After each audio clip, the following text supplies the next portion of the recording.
Yeah, let's do it. So, Blaine is the only new adventurer. This is the first assignment from the Radiant Vanguard from Blaine. So, first off, openly, welcome, Blaine. Thank you. Anyone that's watching, you can find a bunch of DC20 content from him as well. Really good breakdowns and stuff like that on his channel, which we'll link in the description below. Blaine, is there anything else you wanted to say about that before I just head on from the plug? Hey, I didn't think I was going to get plugged. So, I appreciate anything. That's great. Yeah, so you can definitely check out his stuff. There will be a link for his stuff in the description below, too. But anyway, let's get into this thing. So, you guys have the scouts and scribes. Again, as a bit of a refresher, a lot of times the Vanguard will send out basically just like rapid movement teams to surrounding areas of Enza to just do like little scouting reports. They don't linger there. They literally just like travel through and find as much info as they can and then bring it back just to give the Vanguard some information to go on for areas that could be helpful or areas that have a bunch of issues that the Vanguard could help with possibly. Yada yada. So anyway, they did bring back reports of a nearby town that has had a bunch of really weird reports recently of like missing people and a lot of weird similar issues like that. It doesn't seem to be like any normal crime or like kidnapping or anything like that. And that's kind of the biggest lead right now. People are like disappearing left and right, like way too rapidly, to the point that it seems like a real issue. Oddly enough, they don't really know much about it though. So that's kind of that's the reports the Vanguard got. And so they assembled a team, of course you guys, and you're pretty much just tasked to go figure that out. So everyone's character here is recurring, except for, again, Blaine. So Blaine, do you want to throw out a little, just like a general description of what they can expect to at least see from Riley, if nothing else? Yeah. The long story short, to give kind of a quick overview, a bit of a lanky fella, fairly shy, a little awkward, not super great on an emotional level, to say the least. If the sunken eyes don't give that away. Overall, pretty creepy, and fairly secretive about his background. He's not too happy to discuss anything of that nature, unfortunately. Yeah, I mean, just overall not great with casual conversation. It's not his strong suit, to say the least. So I'm excited to see some interactions I get to have, hopefully. That will be fun. Okay, cool. Well, let's get right into this thing. One more thing of Riley, this being Riley's first assignment. You do get a 500 gold, basically just like a per diem, like, hey, I'm rich. You're working for the Vanguard. Let's go. Bad news is gold does not represent the same value amount necessarily as it does in like D&D. So you can look at it as about $500. Say less. A gold piece is, the equivalent to the American dollar. So is there anything that any of you wanted to do in town before you head off on your adventure? I feel like I'm ready to go. I should probably be good to go. I don't have to pick up any supplies, but I am curious, like, what was everyone's last adventure? Emmeline was telling me about a dragon a little bit ago, but what was the last thing you did, Adelie? The last thing that I did was I beat those guys on the bridge. I don't know if we recall. Oh, the Knolls? Yes, the Knolls. Knolls! The Knolls. Oh, you haven't played in a minute. That was fun. That's awesome, though. That was fun. I played in that one. I remember that. You didn't do a single thing, but yes, you did. Oh, yeah. Shots fired already. How dare? How absolutely dare you? Okay. You were very helpful, but you didn't use your move. You didn't get to hit at all.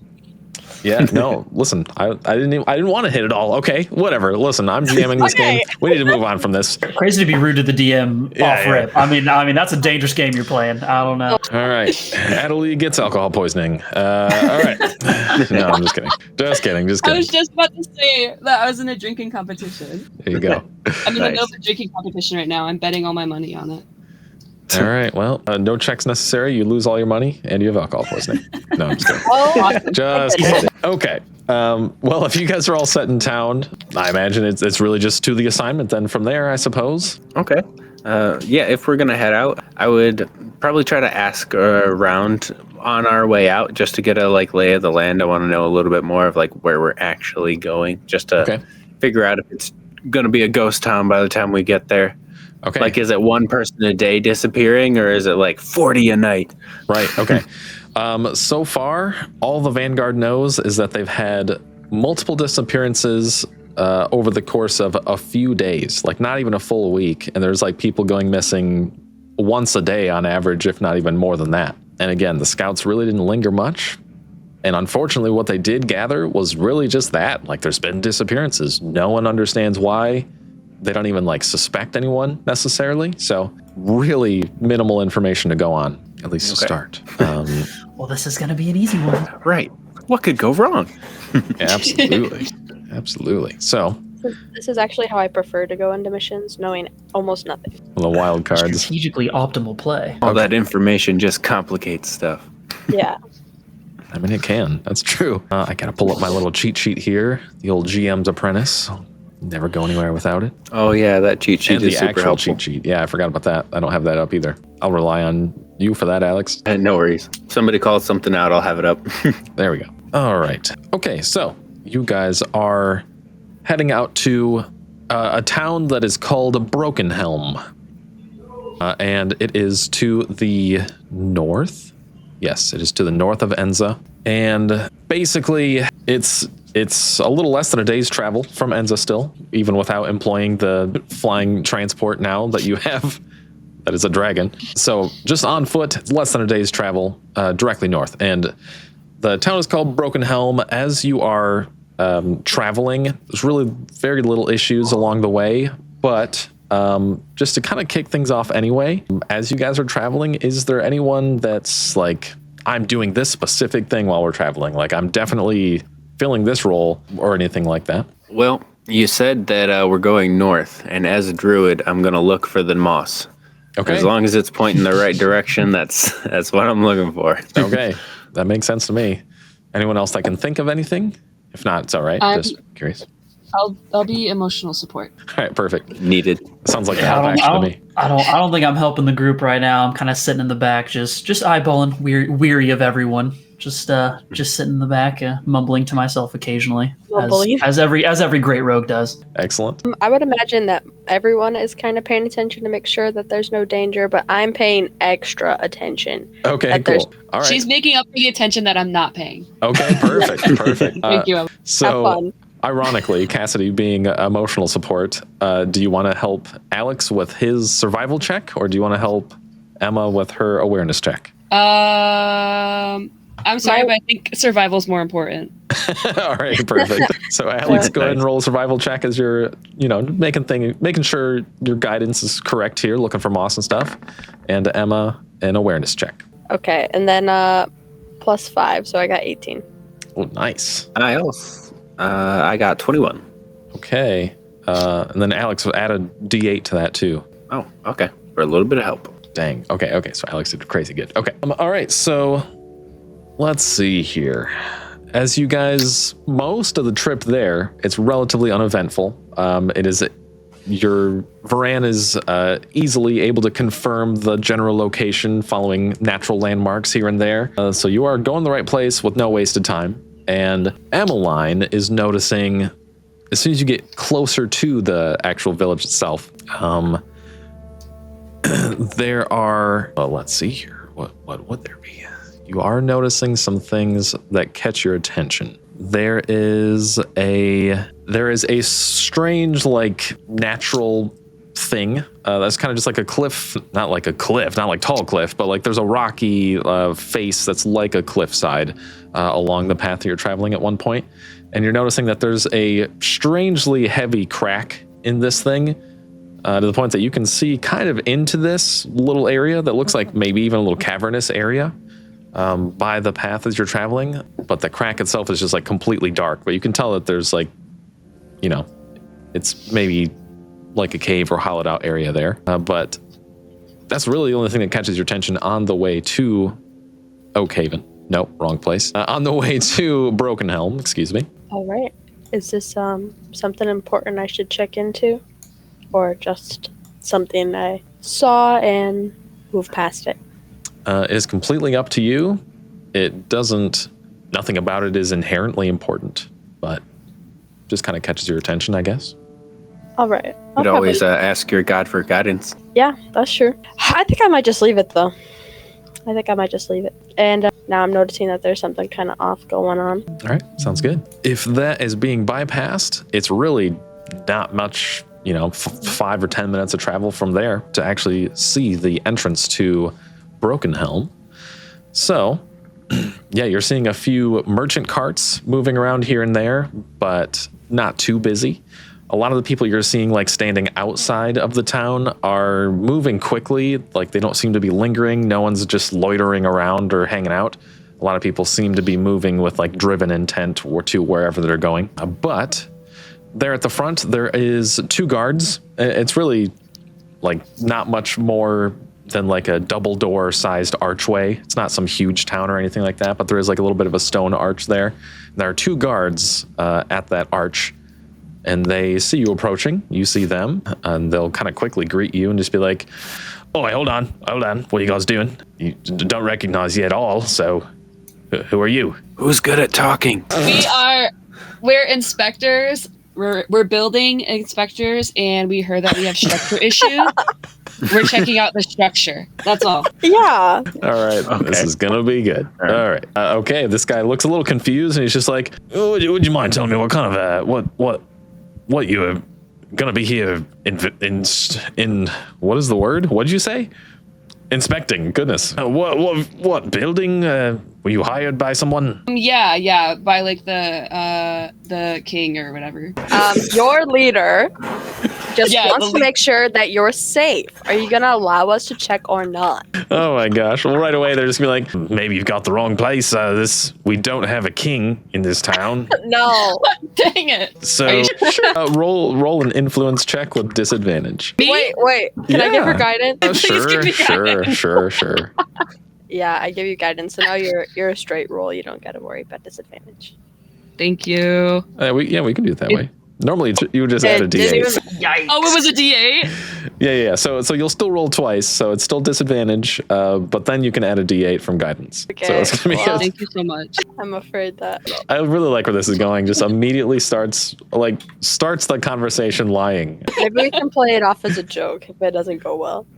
Yeah, for sure. Oh man. Okay. Oh, the D8 is the 7. Okay. Okay. So the D8's a lot. So what's the total roll there then? What, the 7 and the 2? Oh yeah. I'm sorry. And then. Did you have? Do I add anything? Yeah. Influence. Yep. If you have anything to add from your influence skill. I have 0. Okay. So it's a 9 overall. Okay. Which actually isn't that bad. So it's not enough to fool them, but it's not terrible. So they're just like, "Well, I don't know. Maybe you're just confused. I'm not sure, but you don't seem that harmful." And he's just kind of looking at you, almost belittling you to some degree and saying that. So he's like, "How about this? If you promise not to cause any issues as you're here, just, I don't know, lay off the," and then references some, specific substance that you're not necessarily familiar with, but you can tell that's what he's saying, given the context. What if I wanted it? Yeah, mind your business. What's happening? Sorry, this is not going well. I'm probably just gonna tap them on the shoulder and be like, "It's probably illegal here. Just go." Respected. We won't, we promise. They both just look super confused, but they step aside to let you in, I guess. Their security's not that well. You're just kind of talking to each other a little bit behind your back and just like, "I don't know, maybe they're just stupid. I'm not sure." And they're just talking, whatever. But maybe. Well, yeah, okay. So you make your way into BrokenHelm. And quickly, one of the first things you're noticing is that not only are people moving with intent with whatever they're doing, but there's no one just out. There's no one just hanging out. No one's sitting on their front porch in a rocking chair. Anyone that's outside seems very poignant about whatever it is that they're doing. How likely would it be to just flag one of them down to see what's going on? If I'm like, hey, sir, where are you headed? You would do that a couple times, really, before someone actually stops and pays attention to you. But there is finally one person that does, and it is an older-looking gentleman. He looks like a dwarf, and yeah, he finally stops, looks up at you, and he's just like, What do you want? I was just seeing what's going on in town. No one appears to be, well, let's say helpful. What are you in a hurry for? And you see he's carrying like a bundle of, he's just carrying a big rock. He's a dwarf. He's just carrying a big rock around. And he's like, Okay. well, yeah, I mean, everyone's, kind of freaked out about everything that's going on in town. Obviously, what are you new here or something? Yes, actually. Let's just say I am. Well, I guess that makes sense. Yeah, well, there's been a bunch of people going missing and stuff. Everyone's kind of freaked out about the whole thing. So, I guess that's probably the cause of all this. Is this a normally peaceful town, would you say? Yeah, well, yeah, of course. Normally, BrokenHelm is all of its histories in the past. There was, a big fight to actually take this over. Take this original place over. It was just a fortress that a bunch of goblins held up and called their hideout, but there's a couple brave adventurers that took them out and built a whole town here instead. So that's why it's called BrokenHelm. The main Let guy. me guess, he broke his helmet. He did. He broke his helm. Yeah, exactly. You figured it out. You're smart. He looks at you and he's like, "You're a smart guy. I can tell." Riley from the back. That makes so much sense. He's like, "Well, yeah, no. Normally it's really peaceful, super peaceful. It's been weird lately, As far as the missing people go, is it consistent? Like, is it all women? Is it all children? Or is it just like random? It seems completely random.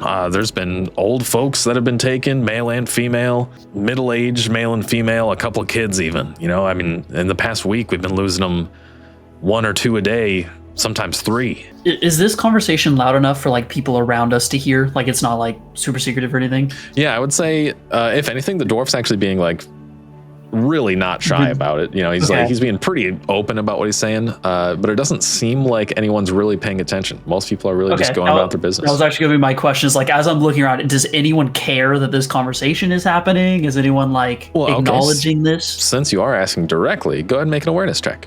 Okay. I was like, Riley is one to not focus on the main thing at hand. That's his due here. Well, 19. 19 is very solid. You do notice that there is one lady standing out front of her little wooden house, and she seems to be just kind of like sweeping a small porch that she has there. She's just kind of sweeping that. And I'd even say 19's pretty high. I'd even say that you notice her like looking up at you every now and then, maybe trying to eavesdrop a little bit. Okay. And then kind of follow question. So is she kind of the only one that doesn't seem to feel rushed about compared to everyone else? 100%. She seems to be the only person really around you.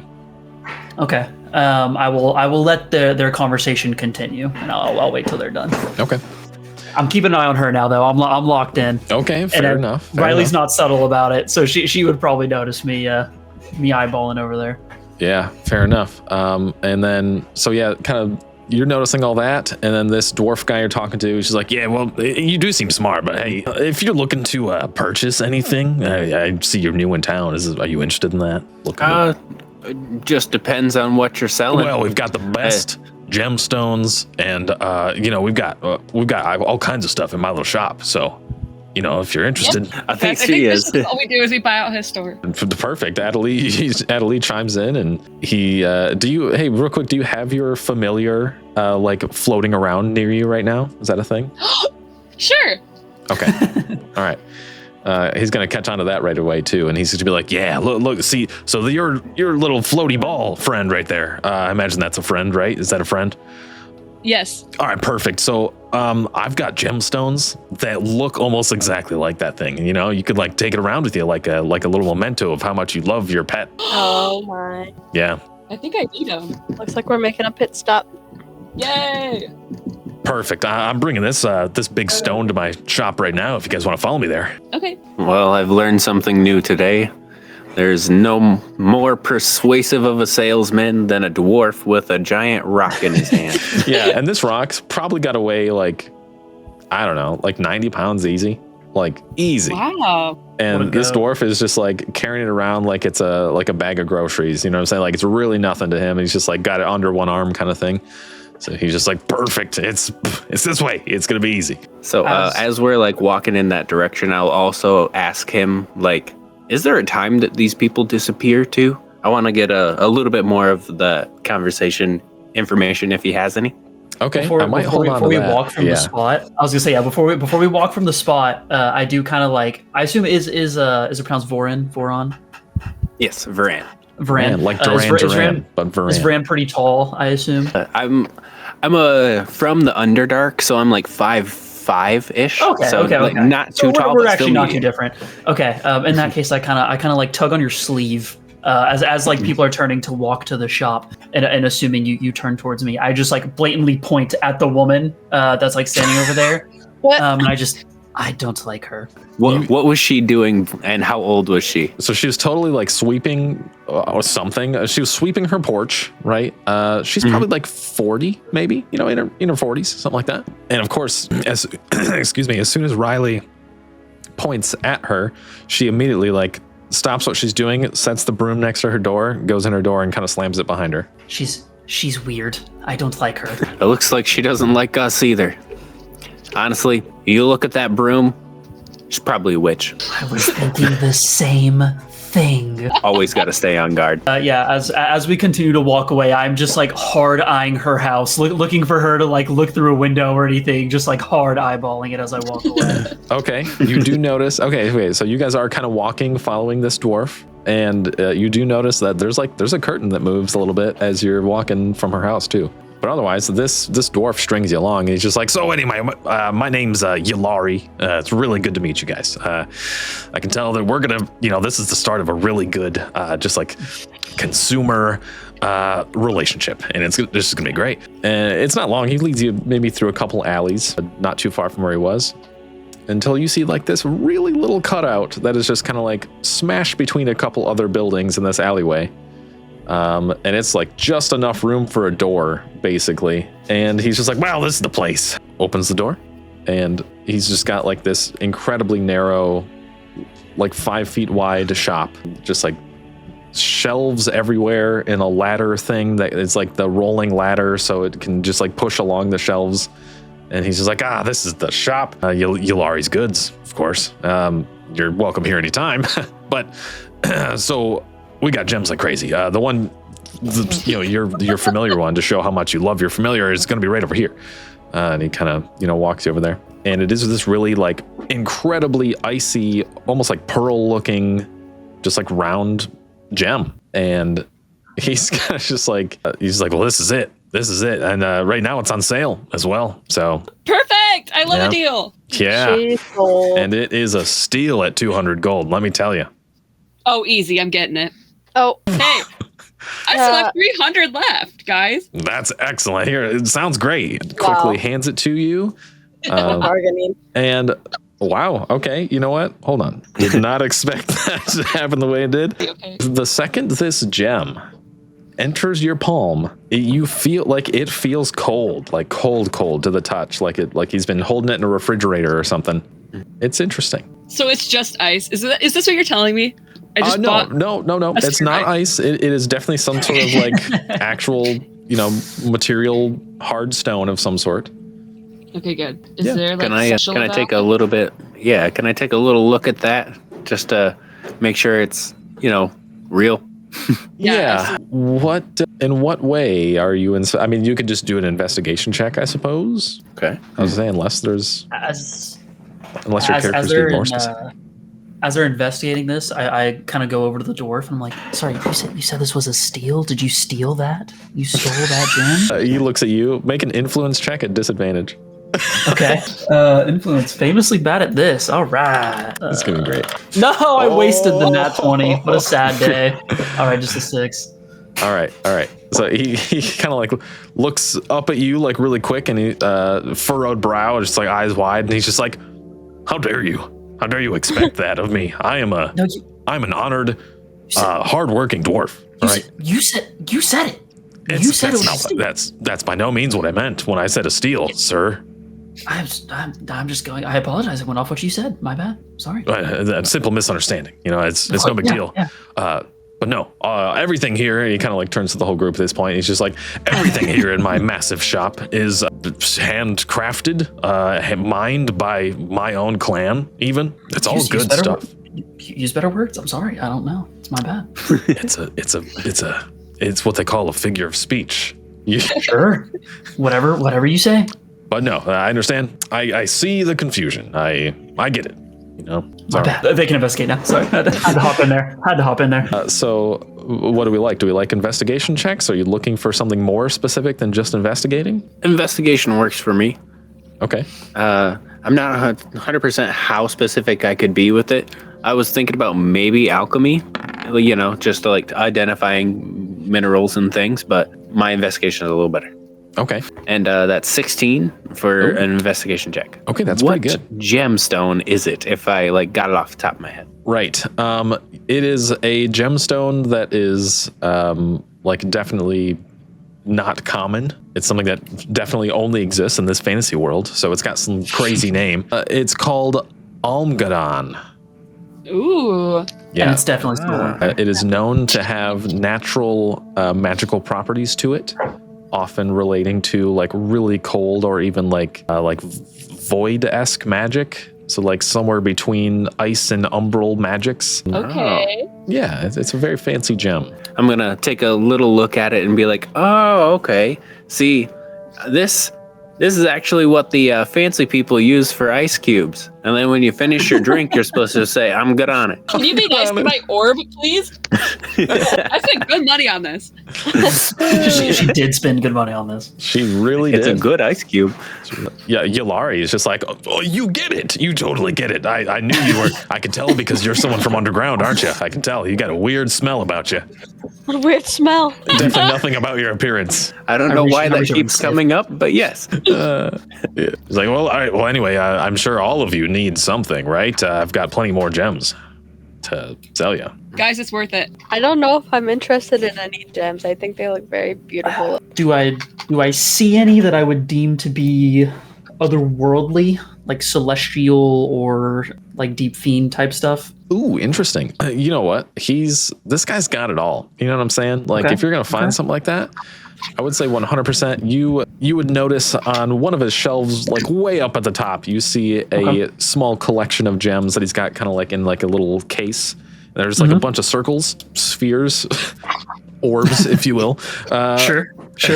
And they literally look kind of like they have the slow-moving swirl of like galaxies kind of within each of them. And it catches your eye for sure. Okay. I point up and look at, what would you say his name was? Yalari. Yalari. I point up and look at Yalari. Where did you get those?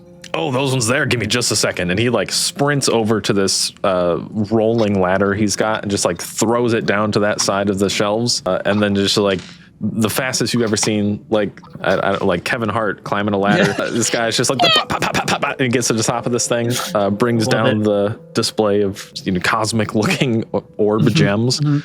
And he's just like, these I found way underground, like the farthest I've ever gone underground.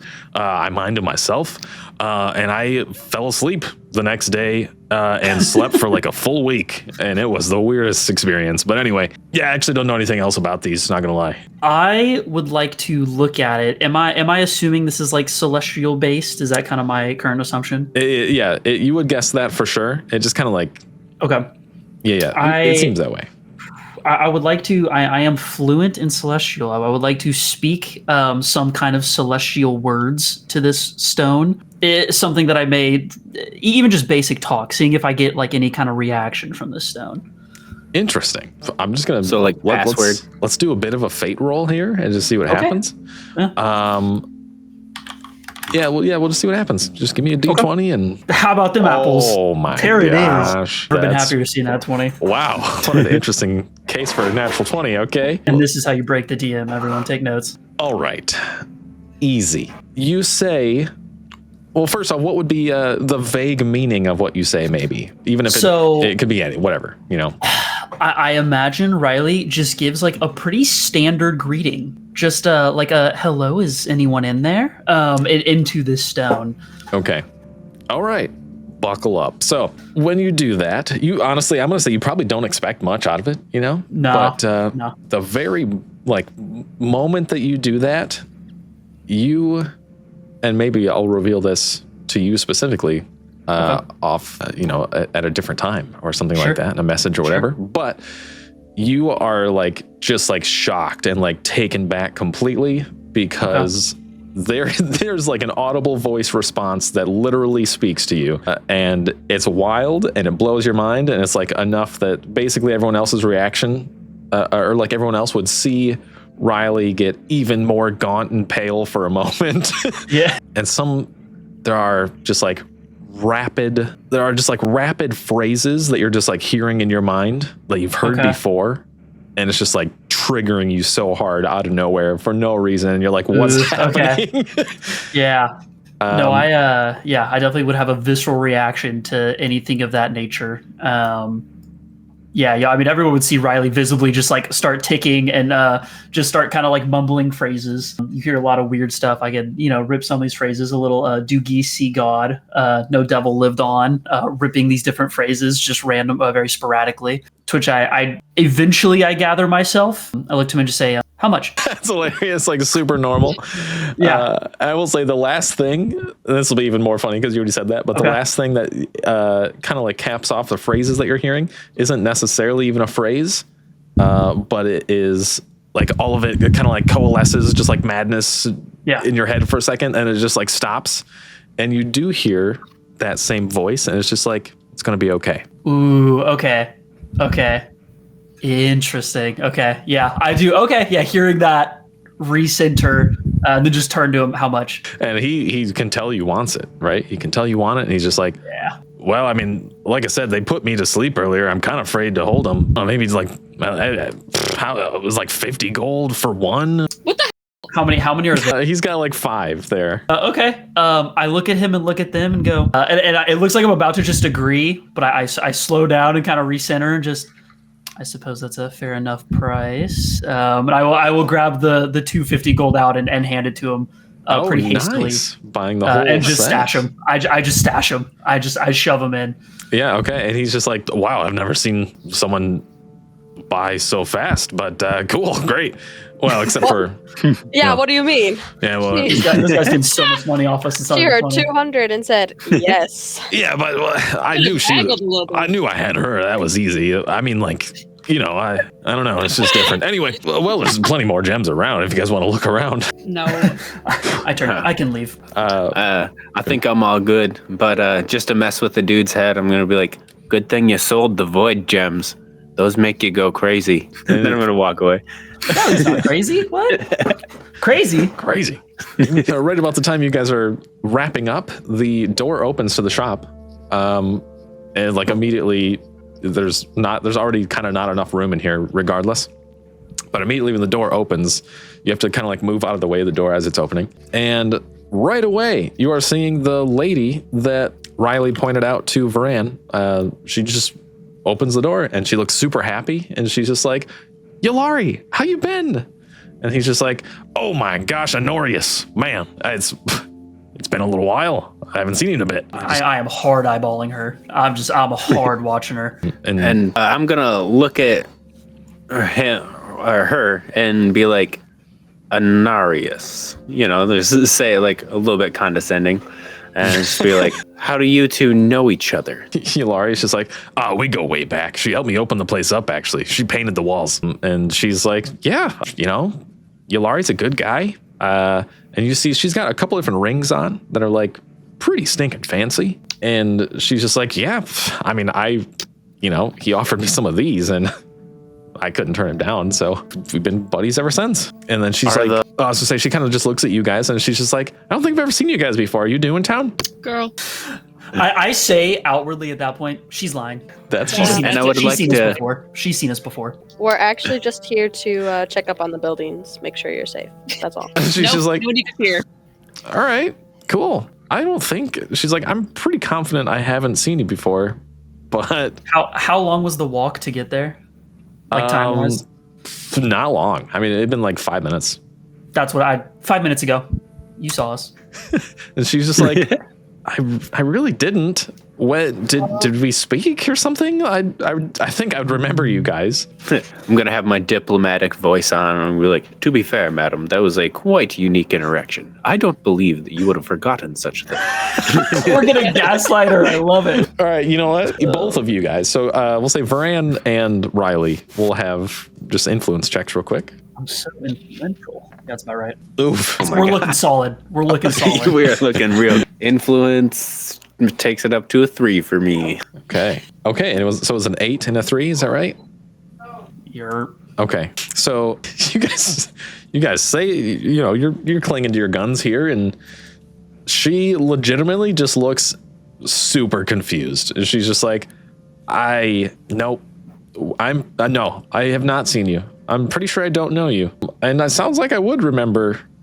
I don't remember us talking at any point. So weird, but anyway, she kind of just like, Yulari, I see that you're kind of busy with these guys, so I can just stop by some other time. I was just going to see if you had any more of these. And she kind of like holds up her hand and points at like a green gem on one of her rings. And he's just like, oh, no, they were just leaving. I was kicking them out, actually. Can I insight her saying that she does not remember seeing us at all? Like, obviously we don't talk to her, but yes. I'm trying to read if she's lying about what would be like your passive insight right now? 10. My insight's terrible. So average, my charisma's abysmal. Yeah, sure. Go ahead and just roll a little insight check and we'll see. Yes, sir! What is happening? I'm really just both ends here.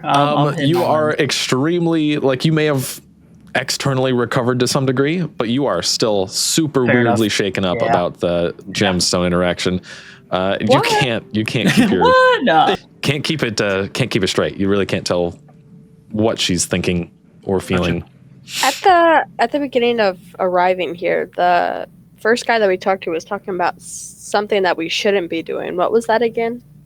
Oh, basically, he referenced some sort of illegal stimulant, as far as you can tell, that you don't even know recognize the name of. And he's just like, you need to lay off that because you guys were just acting weird, basically. So he's just like, stay away from that stuff. Okay. Kind of just calling you druggies. I was wondering if she was trying to get this drug crystal or something. That's why she wanted to have the room to herself, Oh, I thought that's what you're saying, that she was on drugs or something, and that's why she's being weird. Yeah. Oh, okay. Yeah. Well, since Emmeline is curious about that, go ahead and roll an insight check as you're trying to determine what is happening here. Okay, let's hope for better than a 1. Solid 6. That's all I got. There we go. All right, so just 6 plus nothing? 6 plus nothing. We're a real charismatic group, all right? Yep. Well, I think we all are. Whether she's just really good at lying or not, this lady seems super genuine with what she's saying, so that's all I can give you. Can we do a dementia check? I'm getting concerned. A dementia check. That's basically what an insight check would be, I guess. So they haven't built the dementia check into the game yet. They're still yeah. The next update. That should have been the first one. Yeah, that should be coming in 095, I think. Well, it doesn't feel like we're getting anywhere with this lady, and I do want to question her more, but I don't feel like we're gonna get it out of her. So I might at least try to exit the shop with a stink eye. But if I can, I want to lay down a druid domain, at least one square that stays in the shop. If I can figure out a way to eavesdrop with it, I want to. If not, I get it. Okay, cool. Because I can talk to plants. That's why. Right. You know what? Let's just make it kind of a difficult DC, but we'll just make it go ahead and just do a spellcasting check. Okay. I'm going to set the DC pretty high at an 18 to see if this is something you can manage to do. Oh, God. He hits these every time. Nice. My go. That's what I'm talking about. So what's that, 23 total? Yes. Oh my goodness. Okay. Shoo! That's big. Not the Okay. +5. Right. Is it something you want to be visible or open, or you want it to be hidden a little bit too? I want to be kind of hidden. Okay. As we're on the way out, she's going to her friend, and I'm just going to leave it at the doorway or on the ceiling or something, just somewhere where they wouldn't typically look. Okay, I would say this will be fun. This will be interesting. So, as you're kind of being really pushed out the door at this point, you notice that there's a bit of kind of just moss and mold in one spot, kind of towards the corner of the shop. And there's literally you see a crack where it's just not sealed well at all. And it's super easy to just kind of mix a bit of your own plant life from the druid domain in that without anyone noticing. And you slip out the door, and nice. You kind of get on the other side. The door shuts behind you, and you just kind of hang out for a second, and you realize that you can, not super clearly, but you can kind of eavesdrop on what's happening using this crazy little Druid's Grove, Druid Domain situation that you place in the corner of the room. Okay. Kind of like string in a cup type of thing. Mm-hmm. Exactly. You venture to Nice. guess that if you went far from it at all, you'd lose the connection quickly. But like right there on the outside of the door, you can basically hear what's happening inside. Yeah. My druid domain also deletes itself if I get 15 spaces away. Okay. Yeah, that makes sense. That plays into it then. That's perfect. And then as we're exiting, I'm gonna kind of like look around and be like, evil twin or amnesia. I'm gonna like say that to the group. What do you guys think? It's something. Dementia. If only we That's had the that one. check. Amnesia. Amnesia for sure. Let's hope it's not evil twin. All right. And now I imagine, of course, the gold of eavesdropping on the conversation, right? Okay. So right away, they're just talking back and forth, buddy, like super normal conversation. The lady is just kind of like, that was really weird. That was a strange interaction. You don't think they have anything to do with, and he's just like, I don't think so. They seem kind of a little dense, to be honest with you. And I don't think so. I don't think we got anything to worry about for them, except for the one was definitely on something. Which one? You venture to guess that this time he's probably talking about Riley. No shot. Couldn't be. No. No, that was super normal. That was super normal. Played it cool. Yeah. But they pretty much, that's really all they say that's like super relevant. They pretty much just go into super normal, just like small talk, chatting for a second there. And she's like, pretty much buys the gem, and it's not long before she would be on her way back out kind of thing. So. Oh, we need to play it cool. She's coming out. We're at least 15 spaces away. Run. So yeah, you'd be able to leave. You can sense when the conversation's coming to an end here. So Okay. or not leave. I don't care. I would rather be leaving. I was going to talk to. Yeah. Is it Adelie or Adelaide? Or how? Oh, Adelie. Adelie. Okay. I would kind of pull you aside as we're leaving. Just Adelie, did your stone talk to you? No. It's just cold. Okay, cool. Just checking. Just wanted to make sure. Yeah. No. Yours did, though? I wouldn't worry about it. That's awesome. And I will immediately exit conversation after I wouldn't worry about it, and I'll just Walk away. yeah. We're done here. That's really funny. All right. Well, now what are you guys doing? Does that lady leave and I guess head back to the house that we think she's going to? I need you to roll me a d20. Okay. Can't we just follow behind her? Oh, Nice. no. Very high. Repeat Okay. Going performance. crazy. He's going You're crazy. eating. All right. That's very high again. Let's see here. This is great, guys. A couple things could happen. Keep it up. All skill, no luck. All right. You'd notice, I imagine you're not like right there next to it maybe, but kind of like watching from a distance or something. A bit of an assumption on my part, but Yeah. okay. So you would see her leave, and she goes into, she walks out, looks around. Dang.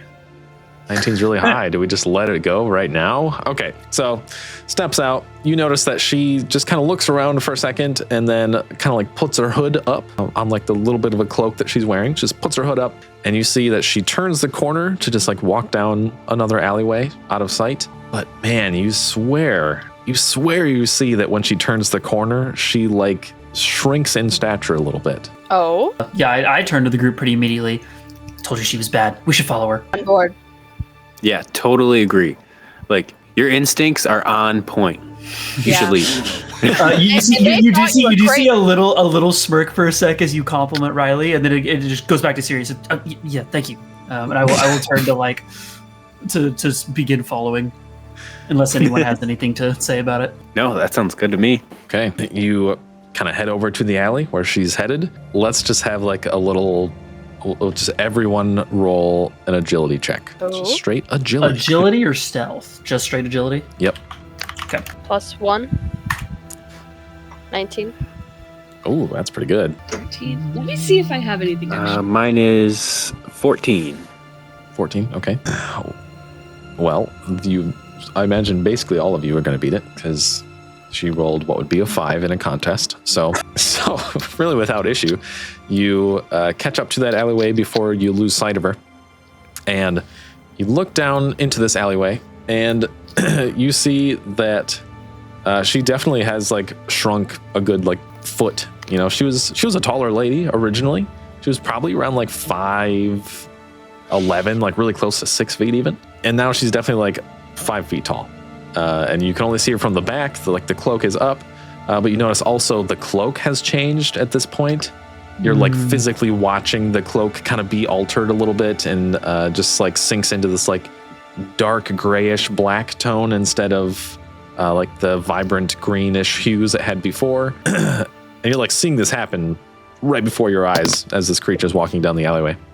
Witch. Yeah, we called it from the beginning. You can't have a broom and not be a witch. Come on. Facts. Do we like say something now or do we wait? I think we stay in stealth. I was like, Riley would like to keep tailing. At least that's his intention. Okay. Yeah. Right now, they're only guilty of being a creeper. And being short. Which is absolutely a crime. Yeah, 2 of the most heinous crimes. Of course. Okay, so whoever's leading the group down this alleyway, kind of like trying to tail this creature, is definitely going to hit me with a stealth check. So who's leading the pack here? Riley not would me, like, I'm if not that's okay stealthy. with everybody. Oh yeah, Yes. I'm fine with I that. was like, I got a +5 on stealth. Okay. Nice. All right, so Riley, you're kind of sneaking the group through the alleyway, trying to tail this lady. Stealth check, see what we got. Oh! Wow, very good. There we go. Baby, let's go. Okay, I'll even say It's only that. downhill from here. Yeah. Okay, so it gets to the point that you're like, you can see the alleyway is going to split again here shortly. And Riley, you quickly, like, you catch up to her, tripling the speed of everyone that's around you, like nearly sprinting, but it's just like silent down this alleyway to the point that you're within like physical touch, or you could just duck behind like a stack of boxes. So like you like right next to her as she's beginning to turn the corner again. Yeah, I'm not making any physical contact yet for sure. Okay. Definitely holding slow. Trying to get some more info first. Okay, sounds good. Excuse me. Or we could just stab her. Thoughts, everybody? I'd like to see where she's going. All right. We'll hold off on the stabbing. It's fine. Take that for later. That's awesome. Okay, well, this is the last time you kind of like, you're right there. You tuck behind the boxes as she turns the corner again. And again, you're like right next to her. But this time you notice as you clear the corner that she's also heading down. She immediately, like her form changes again. And Oh, man. it changes to like 100% unmistakably, it changes to become Yalari, the dwarf you were just talking to. Ooh, No. Okay. And Cassidy, you gave him 200 gold. no Guys, longer wearing a You're cloak. supposed to be good. Yeah. Maybe end goal, you get your money back. Do we know if Yalari, he was still in the shop, right? Like, no. Like, we yeah, could you hear never from the saw him voices leave. and everything. Okay. Yeah, you did not see him leave. Interesting, though. Just want to double check. Want to double check that fact. Yo. Okay. Yeah. Yeah, I think Riley's taken aback. I mean, I turned to the group trying to see what the response is from everybody else, I suppose. I'm probably gonna whisper, shape changer. Or if we're really screwed, it's a mimic. Maybe he really No. did steal those gems. Oh my gosh. True. I've been saying.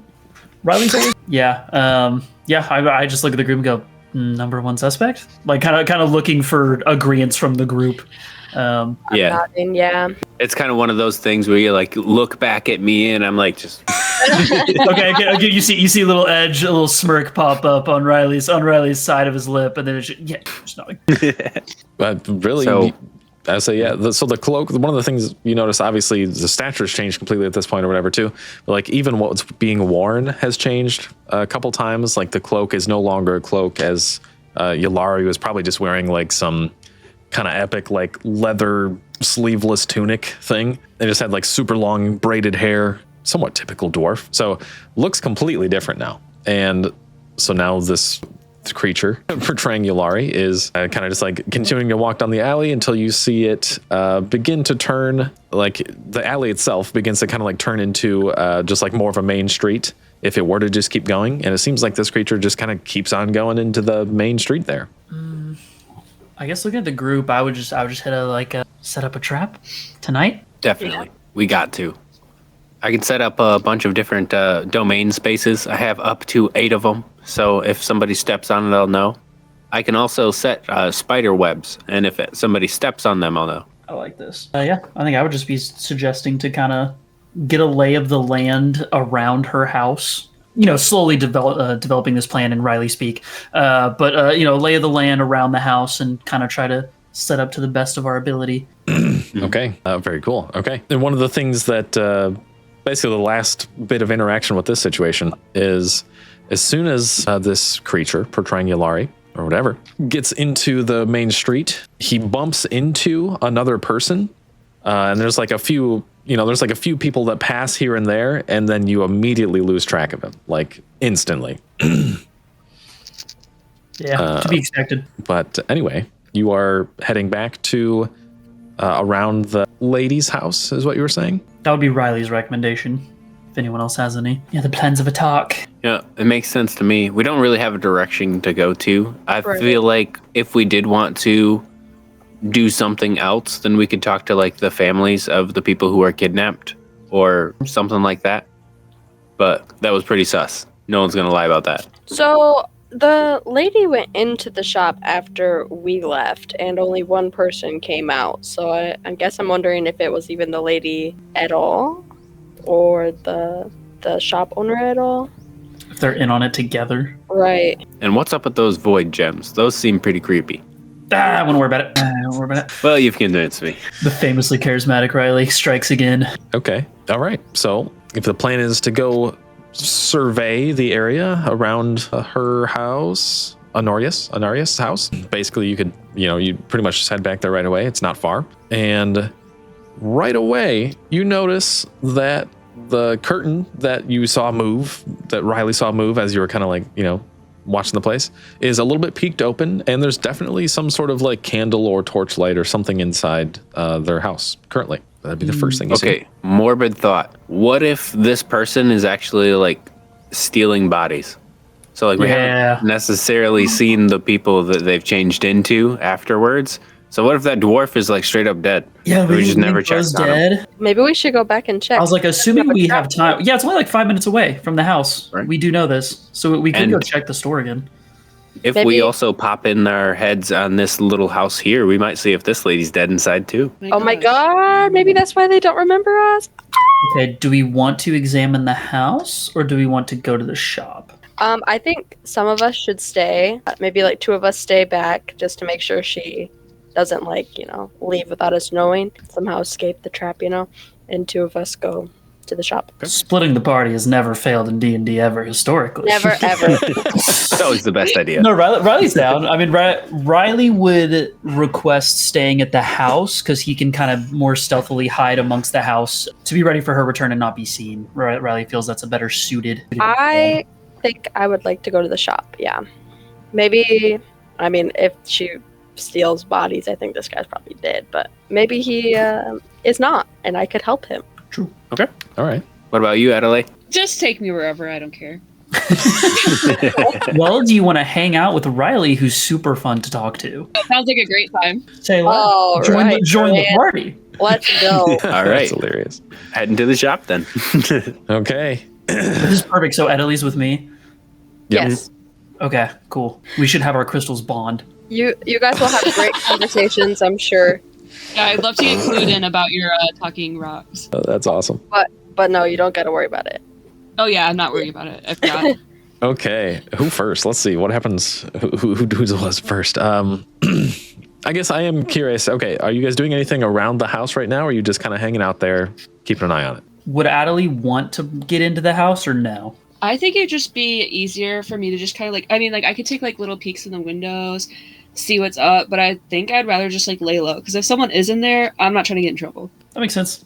I am down for that. I will be more the lookout, making sure that if someone's coming up, I can warn Adelie fairly quickly. Okay. Okay, very cool, very cool. Okay, so for now, you guys are kind of just hanging out. Mm-hmm. And Okay. I assume our plan is if someone does pull up, we just hide and see what they do. Okay, fair enough. Okay, so Varan and Emmeline, you make your way back to the shop. And so you get to the shop. What do you do? You're outside the shop basically.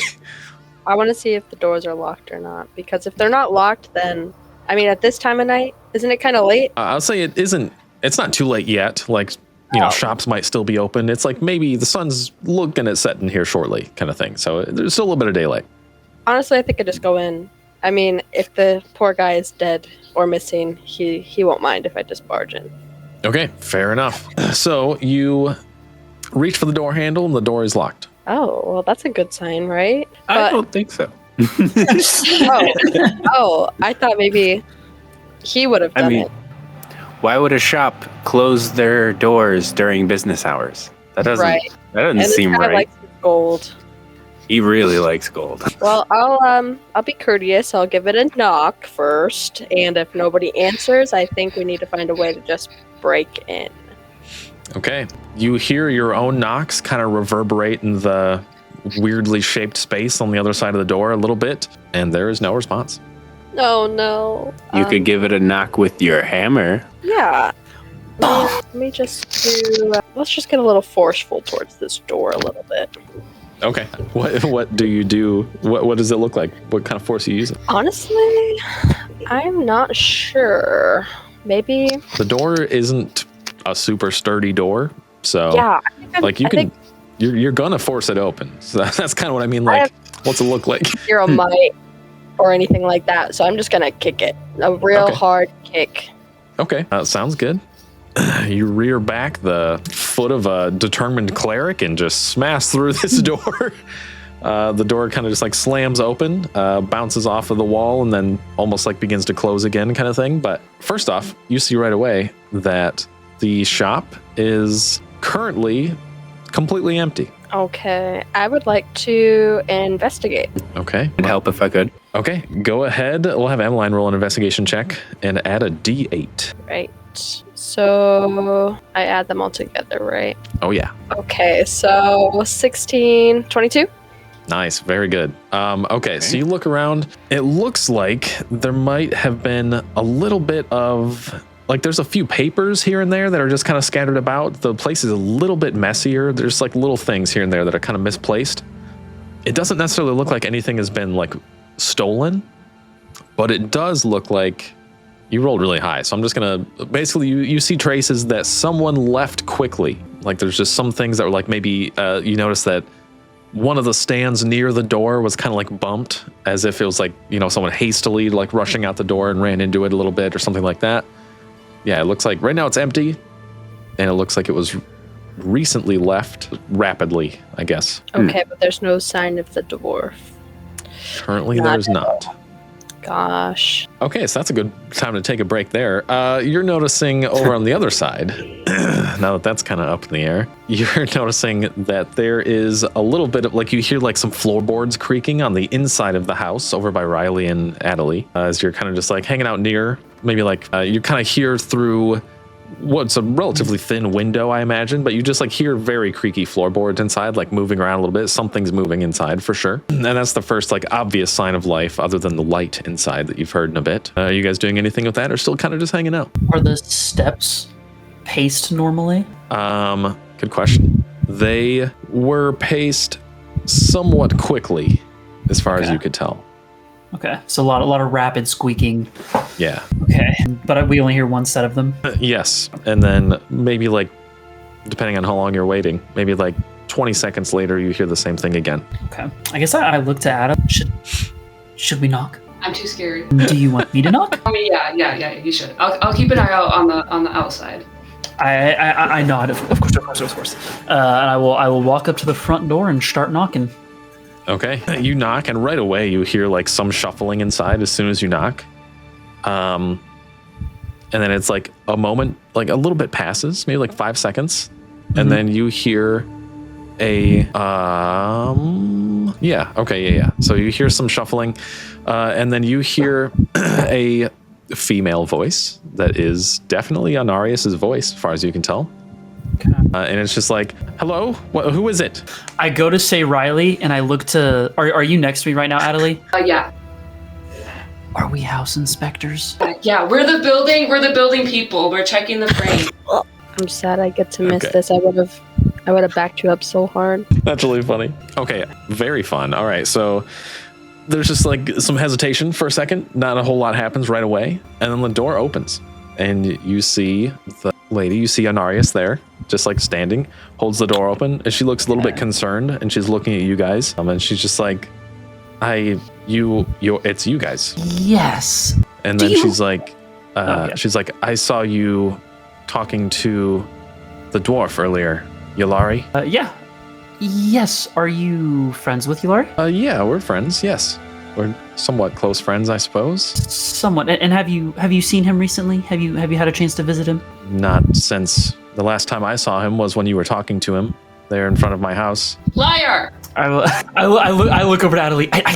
I think she's telling the truth. Oh, okay. How does she feel about this? Like that little moment. Who is she? Anarius or Adelie? Anarius. Okay, sorry. She looks kind of just like concerned and confused, and she's just like, I'm sorry, forgive me. I don't know you, and there's been a lot that's happening in town lately, and I guess that's it. Is there anything I can help you with?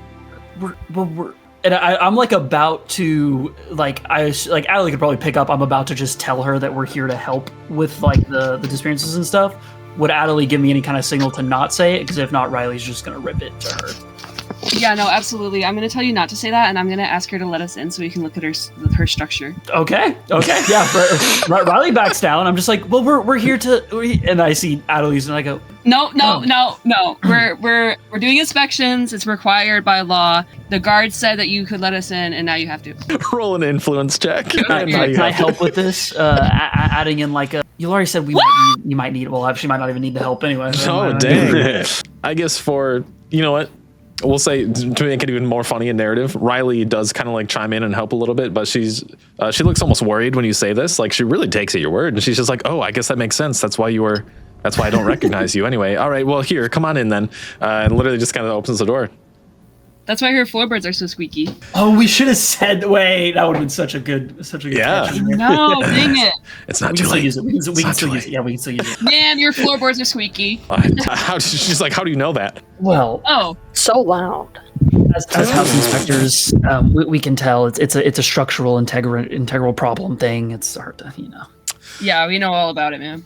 Interesting. Is there anything we need to do? Like, this isn't another like mold issue thing again, is it? The last time that happened, it was terrible. Swept the town. It shouldn't be, but we can find out. We can check. Of course. All right. Well, you're welcome to look around and see what you see, I guess, and just I don't know if you need anything, let me know. And right there, we're gonna take a quick second. I want to sneak back over to the situation with Varan and Emmeline. But I also actually need some water really bad. I'm gonna have a coughing fit. So if you guys want to take like 5 minutes for bathroom breaks or drinks or whatever.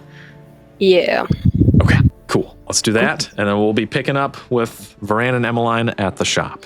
Okay, all right. So anyway, now switching back to Varan and Emmeline. Yes. Did you leave the door open? I'm gonna assume that we're still in the shop. Oh yeah. And did you think to close it, Emmeline, in our like exaggerated hurry? I felt like I would have closed it. Okay. I probably would not. I didn't want people to think that we were breaking in, Fair enough. Okay. which That makes is sense. exactly what we were doing. Yeah, we're in the middle of a B&E now. That's true. Okay. So you hear a rapid. Well, I did you lock it? No. Okay. Then the door opens, Oh. and you see a kind of sweaty looking Yulari, the dwarf that you've talked to. Yay! And he's kind of just like sweaty. Door opens, and he just looks at you guys, and he's just like, "What are you doing?" I point my weapon at him and I say, "Are you even Yulari?" And it's kind of funny because the only weapon I have is a whip, so I just like kind of flapping this thing around. Nice. And he's just like, "Yes, I am." And he just looks. He looks very confused, a little bit scared. In a slightly more intimidating tone than I just accused him of, I'm gonna be like, "Well, we just followed your friend out of your shop and he turned into you." Yeah, what do you know about this?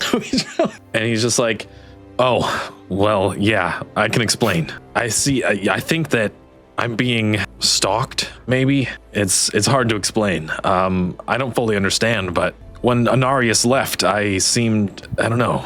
She said some things that just weren't like her, and I don't know. I tried to follow after her, but I couldn't find her." Oh, right. We didn't even see him come out.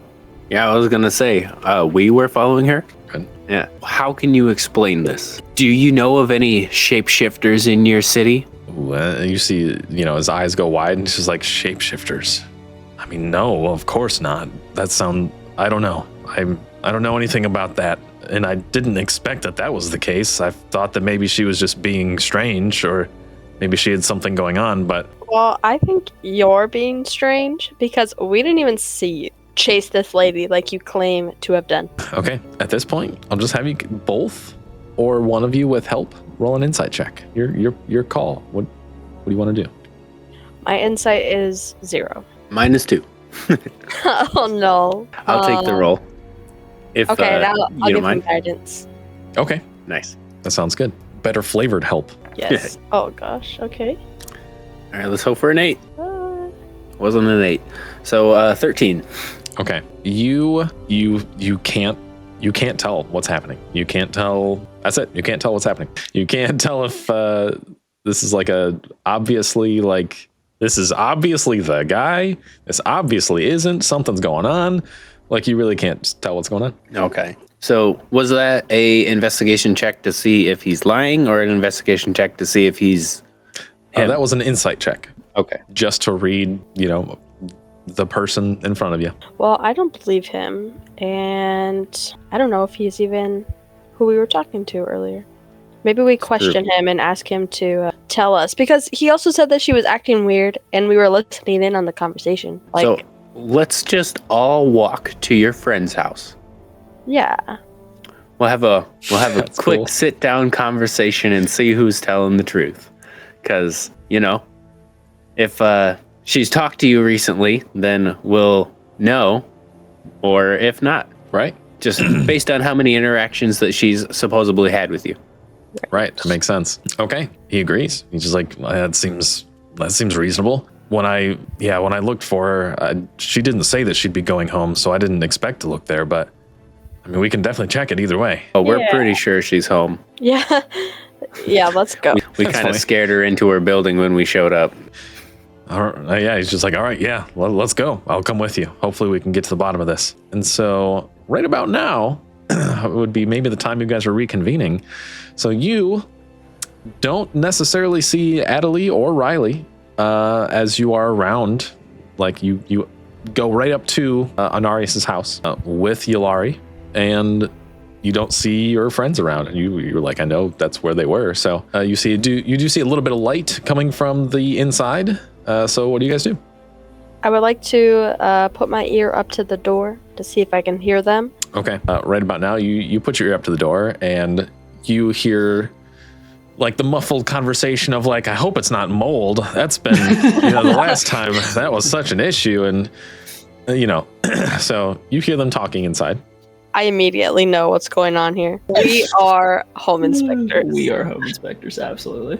Yes. I'm just in there like tapping on walls. I have my ear against the floors. Like, I'm making it believable. Actually, I'm gonna- I'm having a just point blank conversation with her about the sturdiness of her house, and if she feels that it's declined in the past year. it's so funny. Well, let's give this door a knock. All right. I'd probably even motion the dude to do it. It's like, your friend, man. Come on.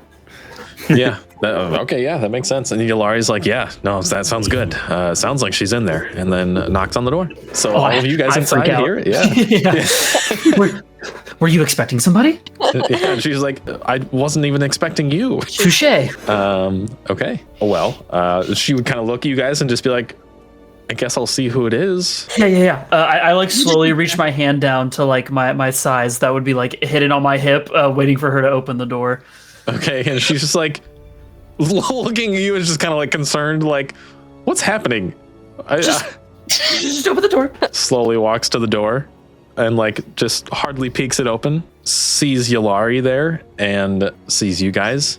And she's just like opens the door again, just like more slowly at this point. And she's just like, what is going on? She's so confused. And Yulari's just like also super confused. And it was just like, I thought you said you weren't going home. Oh, who is lying here? What's going on? I think we need to have a group conversation, you two. Yeah, I'll probably like walk in the door and be like, excuse me, ma'am, home dissection. Let me in. Okay. Yeah, like maybe we question Riley and Adelie, and we'd say, so how's the home inspection going? Everything good? Possibility of mold. Oh, that's a serious issue.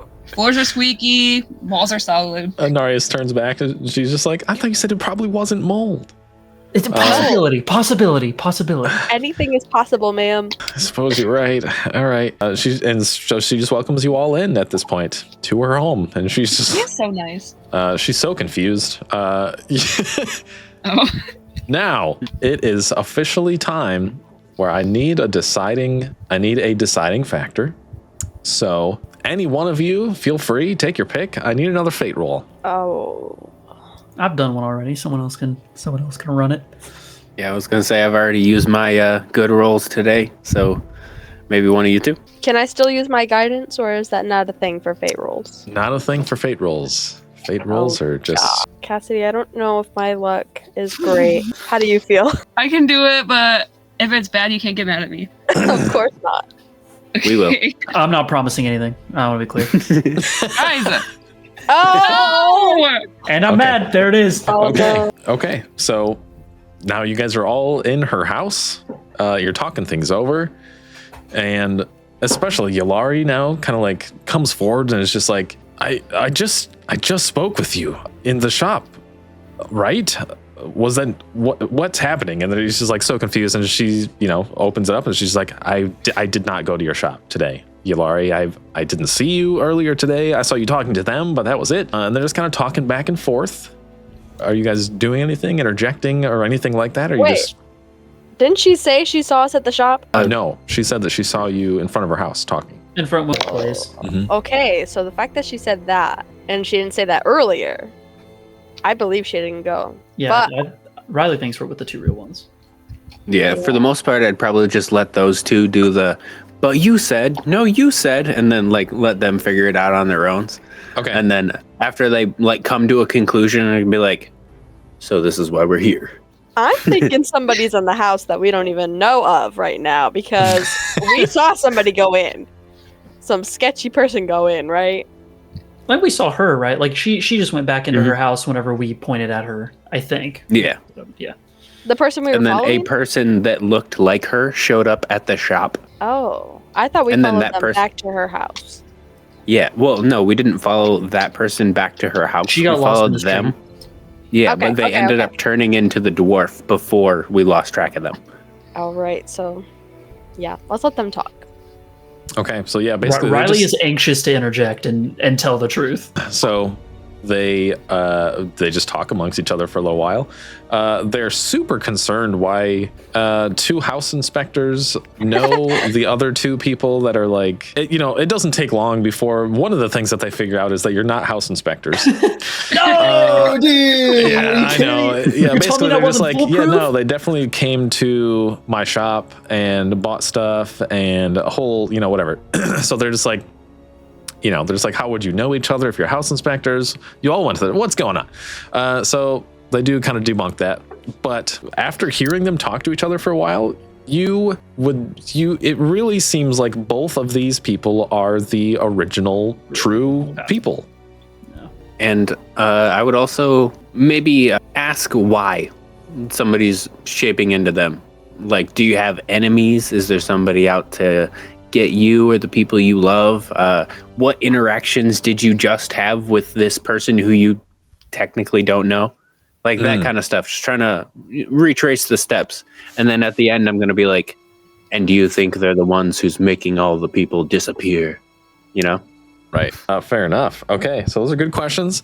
Yalari To was put just like, to put one more little amount of like fear into them. And do you think you are the next one to disappear? oh, golly. Okay. Oh! Really calling them to action here. Yalari is just like, well, I mean, I own a shop. I've got money in both assets and actual gold. So, I mean, I guess that's reason enough for someone to make me a victim. But he kind of like turns to Anarius. Kind of turns to Anarius and is just like, I don't know why you would be. And she kind of like looks at you guys and she looks really nervous and she's just like, I don't know why either. Definitely seems like she's hiding something, but is hesitant to, tell you basically. I'll look at her.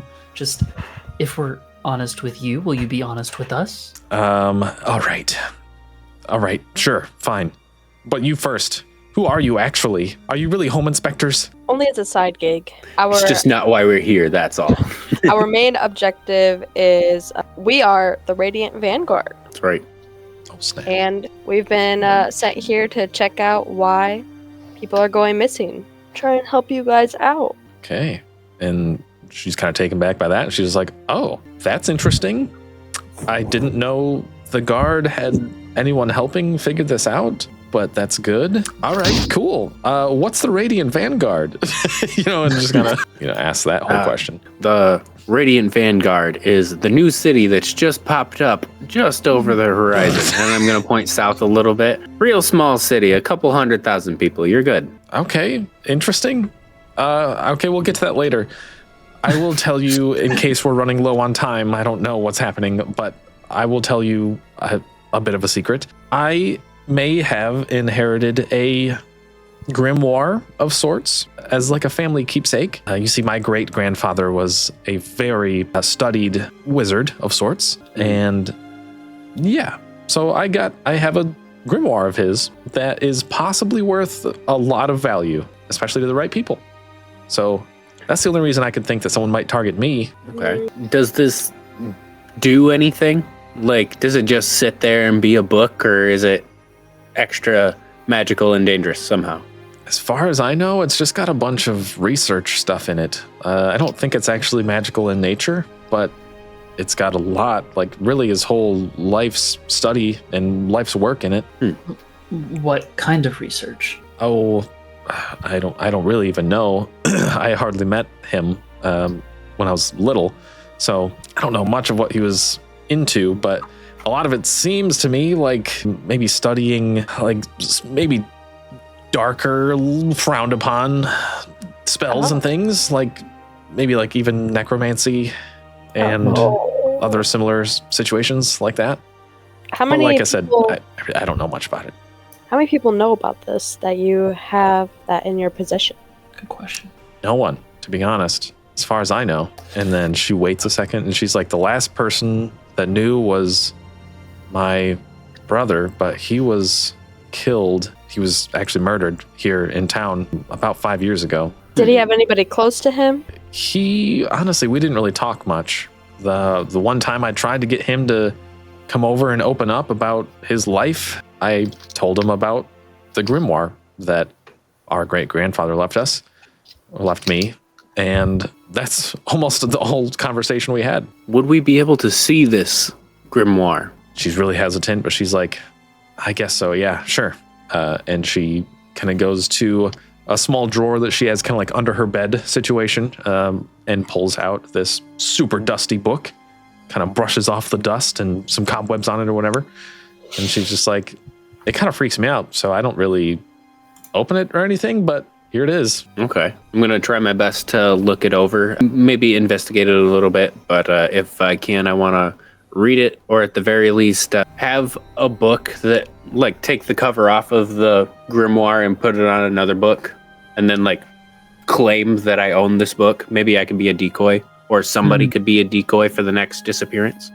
Okay, fun. That sounds cool. If that's the reason why, Right. That sounds cool. Right about the same time that you're finishing up doing that, yet again, there's a knock at the door. Oh, okay. Well, let me tell you, lady, we don't have any other inspectors in this team. That's awesome. I pretty swiftly jump to the side of the door, kind of like putting hands on my sides again, and kind of like nodding for someone to open the door, standing there as a just in case. Yeah, and I'll be like, well, it's not my house. Oh, did we lose Emma? May have. And she's back. There we go. Okay. So Anarius, when you say, well, it's not my house, Anarius is just like, I don't want to open the door. I'm not doing it. So I'll open it. Oh, no, Cassidy, you open it. Emma opens it. Emma opens it. No, Cassidy. Oh, I don't want to get hurt. Let's open it together. Okay, we'll use the power of friendship. perfect. You made us both, right? Right. There's a couple like decorative metal rungs on the inside of the door that don't mean anything. They're just kind of decorative. So you go over there. One of you turns the door handle. The other one pulls on the metal rungs to actually pull the door open. And there are two guards in front of the door, and they are like kind of like look at you all and then like lean back to see that Anarias is in the room in her own house. And it was just like, sorry, we didn't mean to intrude, but Anarias, we were instructed to take you in for questioning. No. When the door opens, I'd like to hide the grimoire if I can. Okay. Sounds good. Did you already do the decoy? Do they know that I'm at the door? Like, do they clearly see me?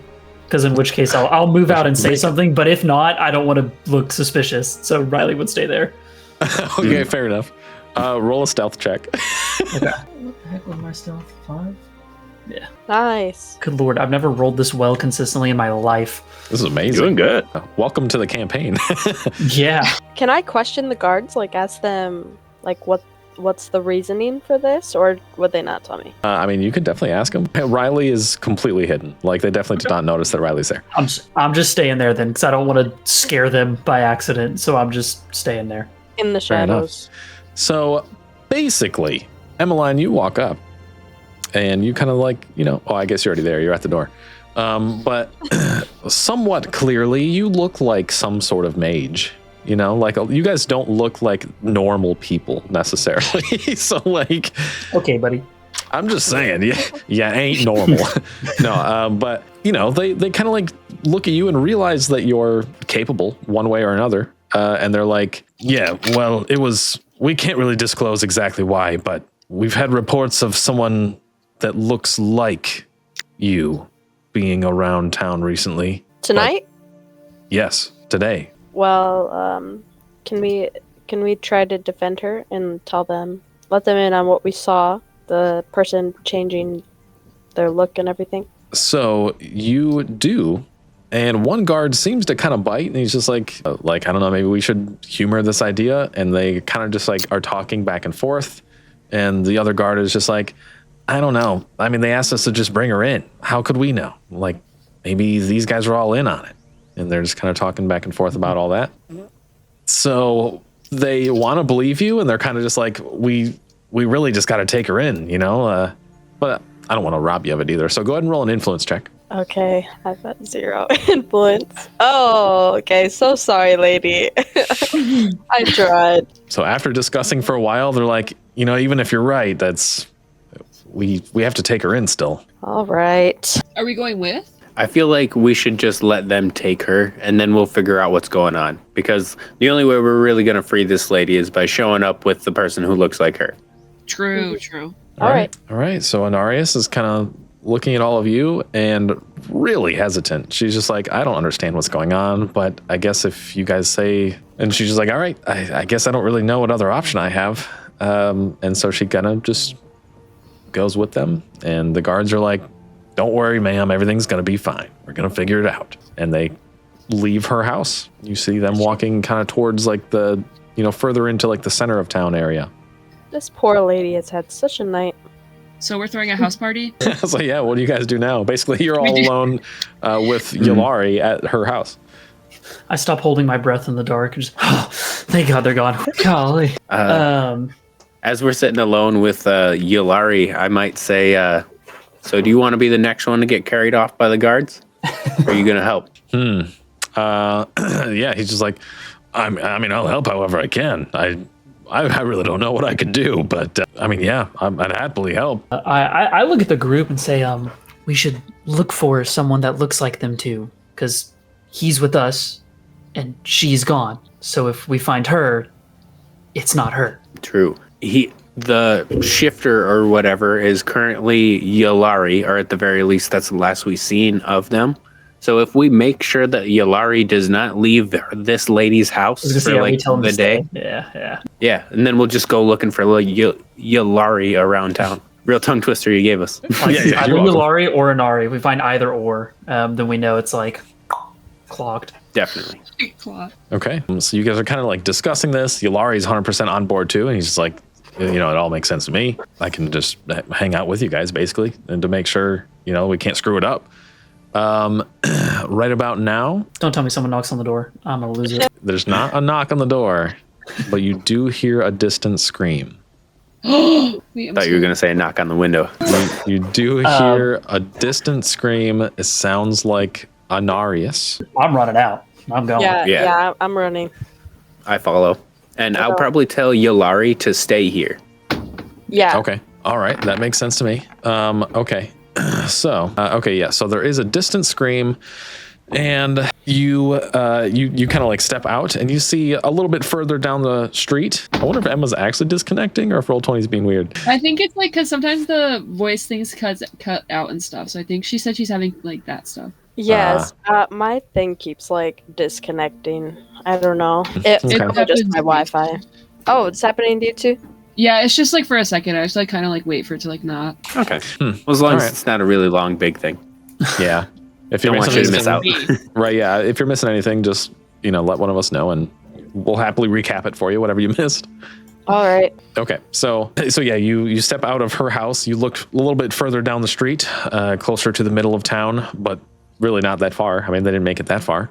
And you see Anarius kind of just like on the ground, just like pushing back away from the otherwise violent scene of this just like strange gray black cloaked creature, just slaughtering these guards.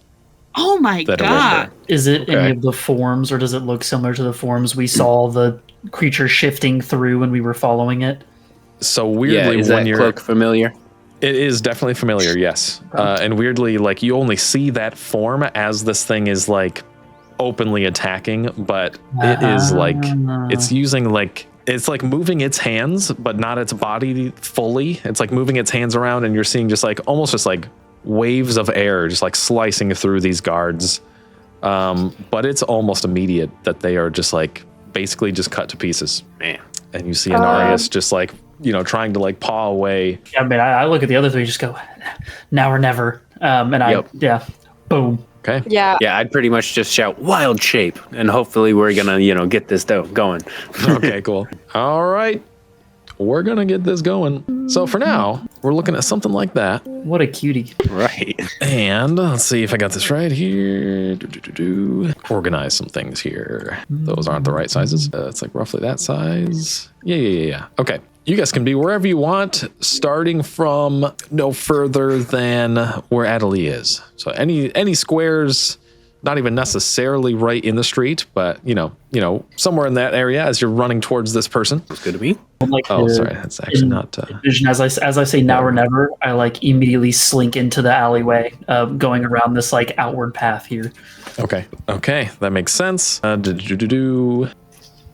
Okay, so yeah, you're basically just like running up on this very messy scene. Otherwise, Varan's shifting into wild shape. A bunch of craziness going on. You guys are sneaking around. This creature sees you right away, and you see it's just kind of like it just finishes up messing up these guards, and then is looking at Anarius, and then looks back at you guys. Really seems to be focused on Anarius. So, what are you guys doing? Are you intervening directly? Yeah, I'm gonna try to jump in between if I can. Okay, so we're taking action. All right, let's get some initiative rolls. Go ahead, everyone, roll a d20 and add 4 to your initiative check. Unless, Riley, do you want to do a stealth check specifically?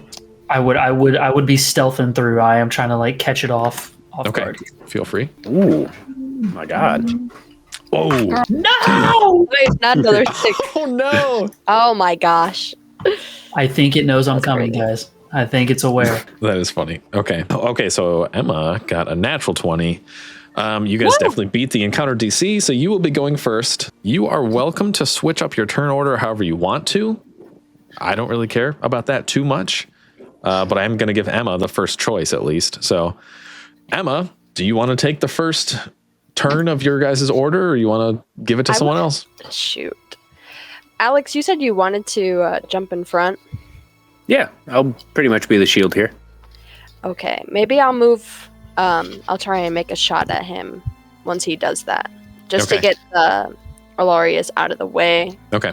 Yeah, so to give you a little bit more description, now that you guys are like taking action, basically you notice that this creature is focused on the lady for sure, who I need a token for currently. So for now, we'll use this little stand-in token. Don't worry about the health. That's not a thing.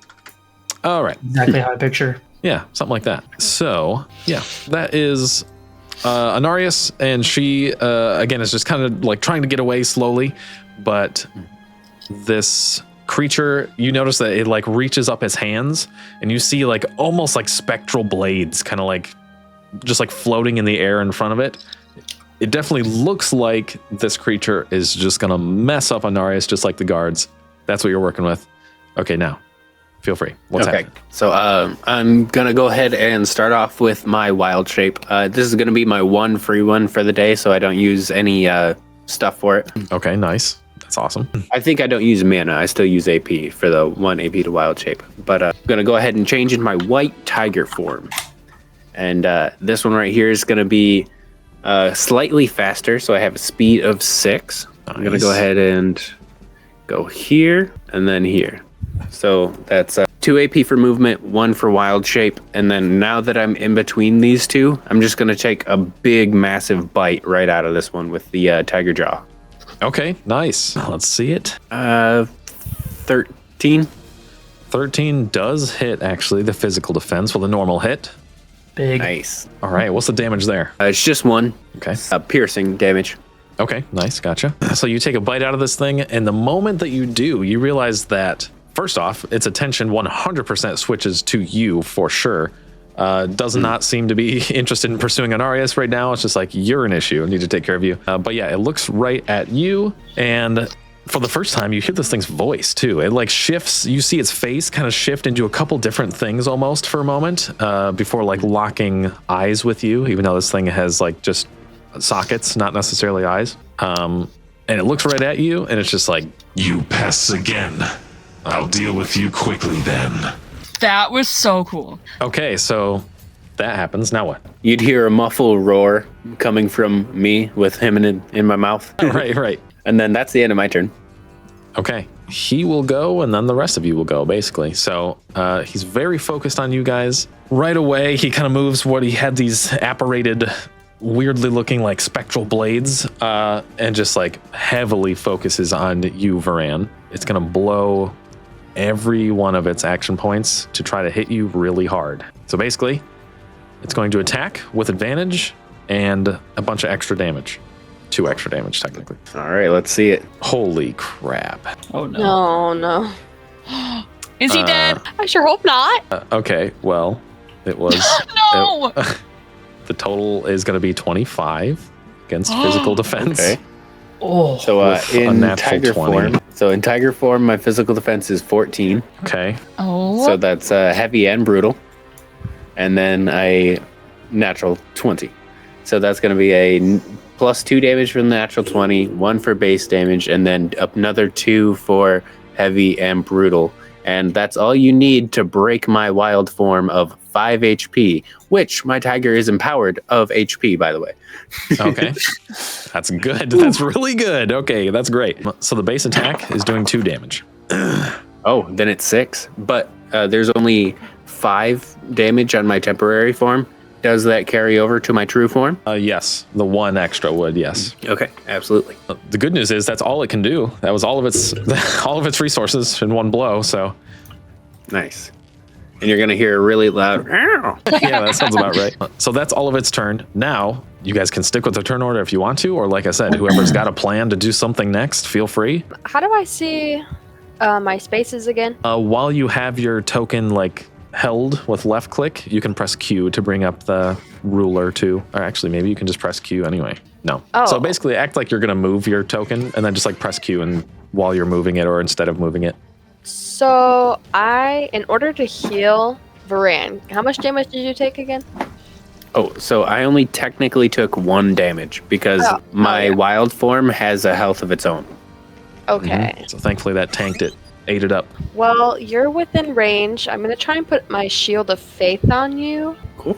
It says... Before you commit to anything, I don't want to have you do something that you might want to change later.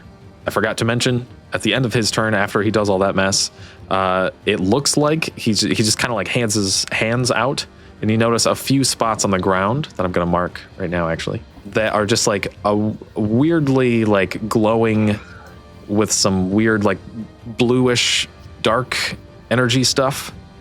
Say a spot there, and 1 right here. and they're just like Why would literally you do they that look to me? like they just look like little like shadow puddles kind of thing, and it looks like this creature is going to be doing something with those in a second, like on its turn or whatever. It looks like it's trying to do something with that mess. So I wanted to give you the context, so now you can do whatever you want. What if he's trying to spawn something? Oh my gosh. Well, Cassidy, you're right there. Man, this is crazy. Okay.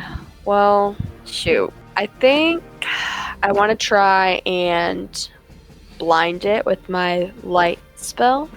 Blinding light, spend 1 MP to make a spell check contest by physical save from all targets within 2 spaces of the light. Yeah, I think I would like to try and blind it. Okay, cool. So we'll do that. Okay. Oh my gosh. Okay, so we got 5 there. Your initiative check was a natural 20, so you get advantage on your first check. Oh, nice. Okay. Saved. Barely. We got 7, guys. Okay, and it's so that has a couple things, right? That's damage and blinding, or is it just a save against that? Just blinding, because Okay. just normally it just like lights them up, right? So I can see, but I had to add my mana point in order to make it blinding. Okay. So they have to make a save of some kind. Let's see. The target held or warned by attack check contestant by the target's agility save. Agility save. Okay. That is it'd be a 12. All right. So No not blinding terribly high, for but you, it's buddy. enough to avoid the blinding. Okay. I think I'm guessing that whoever hits him is his next target. I'm hoping he's not just like constantly trying to kill Varan. He's Bring it close- on. Yeah, it does seem like he's My turned goat. his attention away from Varan a little bit with whatever the situation is that he's got going on with these weird magic puddles. Okay. Then I think I'm just going to use my Sacred Bolt on him. Okay. So we got 19, and There we go. it says 1 radiant damage. Okay, and that's against Nice. mystical defense. So that is a normal hit. Oh, But, okay, so it's just a normal hit. How much damage? 1? Okay. And now, that was Sacred Bolt? Yeah. Okay, I think that's it, right? There's no crazy, no, it's Guiding Bolt that I'm thinking. Okay. Yeah. Okay. All right. So he does. So you do manage to kind of just throw that radiant bolt, and it slams into the creature. Doesn't like it. Seems still heavily focused on whatever he's doing with the puddles, though. Okay. Maybe I'll try and get him again. Because I can try and break his concentration, right? I mean, you don't necessarily know if this is something that he's currently concentrating on. Oh, shoot. So Okay.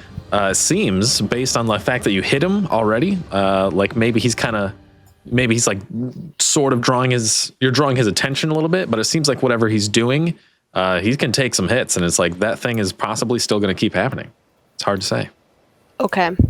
I'm going to use that same spell and use another action point to hopefully deal 1 extra damage.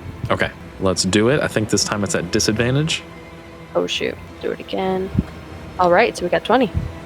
Nice. nice. Still very good. Okay. Heck That is a heavy hit against his mystical defense. All right. Got it. Yeah, I was saying, if you did the Heard math chef. there, you know what his mystical defense is now. Okay, so that is 2 damage there instead. Okay, very good. This bolt connects a little bit more middle torso, and you can tell that the creature is definitely feeling these hits, but it seems like it's got a decent amount of fight left to it, for sure. Okay. And that was all my action points. Okay, Adelie or Riley, take your pick. You will both go. I have a before he plan. I goes don't know if you have something you want to do right now, Adelie. Oh shoot, She's she's gone. totally Oh. she's totally not here right now. Oh wow! When did that happen?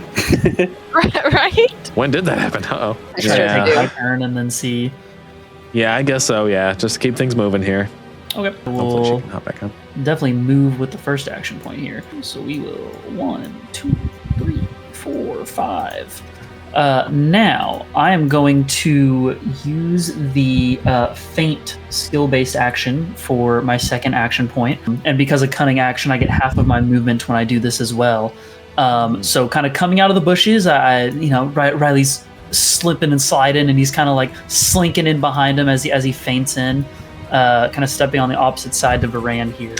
So it will be a trickery check to his insight check. Okay. To try to gain a little bonus here. Okay. Insight check. 24.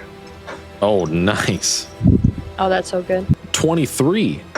Oh, wow. Yeah, that was actually really close. All right. I guess I close. slip just in. And before he can see what I'm doing, I will pull out a scythe and go for an attack here. So I will be using 1 action point to attack and 1 stamina point to use my debilitating strike. Ooh, very cool. Okay. So I have advantage due to the feint, and then also +1 damage due to the feint, because it was successful.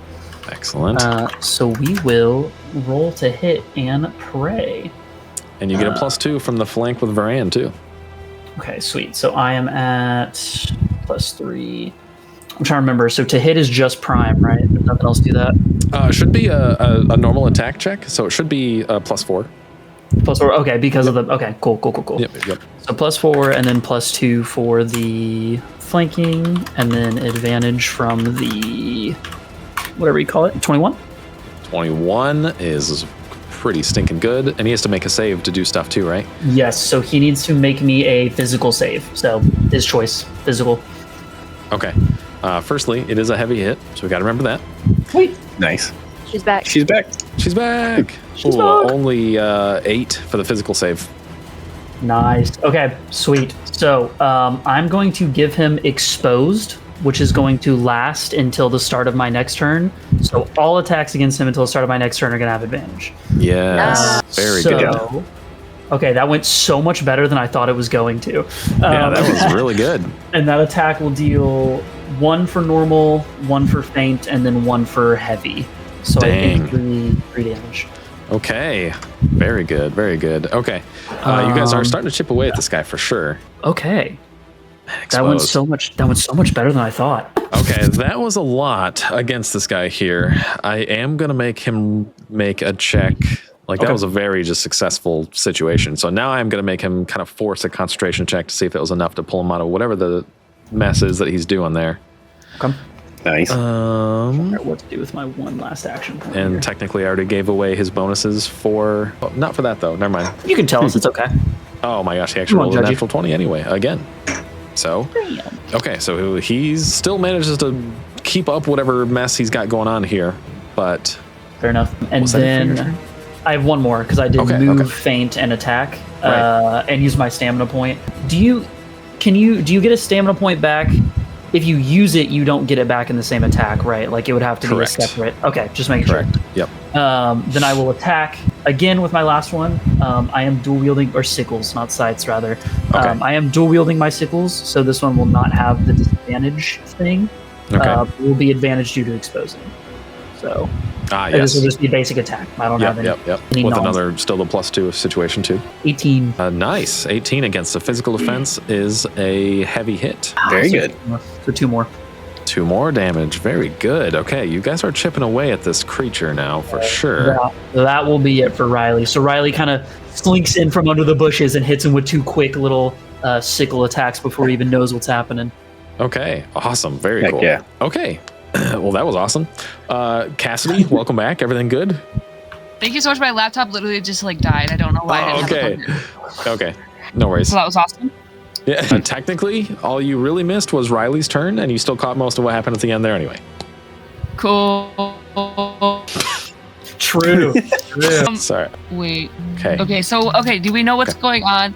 Sorry, guys. You guys cut out for a second. Sorry. Do Yeah, we you know did too. You're good. What's going on with? Okay. Do we know what's going on with the puddle situation yet, or are they still? It still hasn't been made super obvious, but now I'm going to say kind of like the last bit of this round as it's wrapping up, you're noticing what definitely seems to be some sort of like heads or like the heads and shoulders of these weird like shadowy humanoid creatures coming out of these puddles. Okay, so we're not doing that. None of that, please. Thank you. Let me see what I can do. You can do whatever you can think of. Don't forget, like you're not exclusively limited to what's on your character sheet. Okay. Go crazy. Okay, I think just right away I'm gonna use. I'm gonna use my ice orbs, right? Okay. It says they can stay there for 10 minutes, so I'm gonna just like kind of keep them on me, but I will be using them. It says I can cool the area within 5 spaces, so I'll definitely get the first 2. Okay. I just kind of want to like freeze it over, or at least try to freeze it, if not just slow them down. Okay. Nice. I like that. Okay. I like that. I like it a lot. All right, great. Okay. So it'll be 1 action point to basically just make like a spell casting check to see if you can kind of halt whatever's happening here. If you want to empower that with more action points for advantage or whatever, like you would for normal stuff, feel free. It's up to you. Okay. Oh, okay. If I use 1 more action point, I can increase it by another 5 spaces. So I think I'm gonna do that, so I Okay. can get all 3 of them. Okay. Nice. So that brings it to Okay. 2 action Oh. points so far. Freeze them. And then, did you say I need to roll? Yeah, I'll just have you do a spell casting check, but like I said, I want to make sure you could empower this with even more action points if you wanted to give yourself advantage. But it's up to you. I think I'll just do the 2 that I have. Oh, okay. So maybe I take that back. Well, it's 10 plus 4. I was gonna say that could be good. That could be good. Yeah, so it should be 14, right? 14. Okay. For a spell casting check. So Don't sell yourself short. the DC to make this whole thing happen was going to be a 12. So you actually do make whatever he was planning here. Definitely seemed like he was spawning some sort of minions or whatever. Basically, you pretty much just like freeze these puddles, like the arcane nature that's like summoning them or whatever. You disrupt their flow in one way or another with the ice cold temperatures, and all 3 of these puddles actually you notice just kind of like halt for a second and then completely disappear. Let's go. There we go. No! So they're gone. Yeah, freaking huge. You messed up whatever summoning thing this creature was doing, and now you notice that it's still kind of exposed. Riley set it up for a 1-2 punch for sure if you wanted to go for the attack.